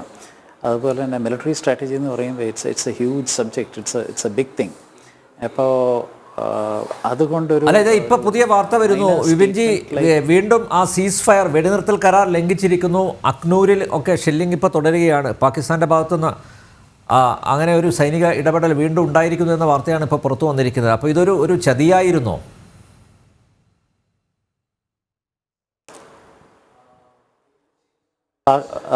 പാകിസ്ഥാൻ അക്നൂർ, ജമ്മു കാശ്മീർ ഇവിടെയൊക്കെ വെടിനിർത്തൽ കരാർ ലംഘിച്ചിരിക്കുന്നു. വീണ്ടും വ്യാപക ഷെല്ലിംഗ് നടന്നുകൊണ്ടിരിക്കുകയാണ്. അപ്പോൾ ഓബിയസ്ലി നേരത്തെ ഉണ്ടായിരുന്ന സീസ് ഫയർ വയലേഷൻസിൻ്റെ ഫോളോ അപ്പ് ആയിട്ട് അവർ ചെയ്തുകൊണ്ടേയിരിക്കുന്നു. ഒന്നുകിൽ information has not trickle down to the last people from ഈ മിലിറ്ററി ഹയറാർക്കിയിൽ നിന്ന്, അല്ലെങ്കിൽ ഇത് ചതിയാണ്. പക്ഷേ ഇത് സീസ് ഫയർ അനൗൺസ് ചെയ്തപ്പോഴും പൂർണ്ണ വിശ്വാസം വന്നിരുന്നില്ല പാകിസ്ഥാൻ ഇത് പാലിക്കും എന്നുള്ള കാര്യത്തിൽ. പക്ഷേ എൻ്റെ അനുമാനത്തിൽ അത് ചെയ്യേണ്ട കാര്യമില്ലായിരുന്നു. കാരണം അവർ ഒരു രീതിയിലും അവർക്ക് മുന്നോട്ട് പോകാനുള്ള സാഹചര്യം ഇല്ല. മിലിറ്ററി മൈറ്റ് നോക്കിയാലും, മിലിറ്ററി വെപ്പൺറി നോക്കിയാലും, എക്കണോമി നോക്കിയാലും, അതിൻ്റെ മിലിറ്ററി പേഴ്സണൽ നോക്കിയാലും they are all morale down ആയിട്ടുള്ള ഒരു ഫ്രാഗ്മെൻറ്റഡ് ആയിട്ടുള്ള ഒരു സേനയാണ് ഇപ്പോൾ അവിടെ കാണുന്നത്. പക്ഷേ വയലേഷൻസ് വന്നിട്ടുണ്ടെങ്കിൽ അതിന് നമ്മൾ തിരിച്ച് ഡെഫിനറ്റ്ലി മറുപടി കൊടുക്കണം.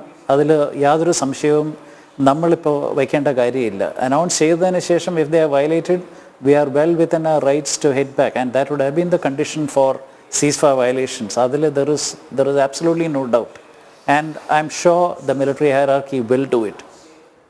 യെസ് ജോസഫ് സാർ, തനിക്കോണം കാണിച്ചുവല്ലേ പാകിസ്ഥാൻ? അല്ലെ, പറഞ്ഞ് പറ്റിക്കുകയായിരുന്നില്ലേ?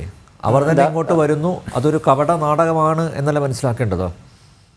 അങ്ങനെ വിശ്വസിക്കാൻ എനിക്ക് വാസ്തവത്തിൽ തോന്നുന്നില്ല ഇപ്പോൾ. കാരണം ഒരു യുദ്ധം തുടർന്നു കൊണ്ടുപോകാനുള്ള ശേഷി അവർക്കില്ല.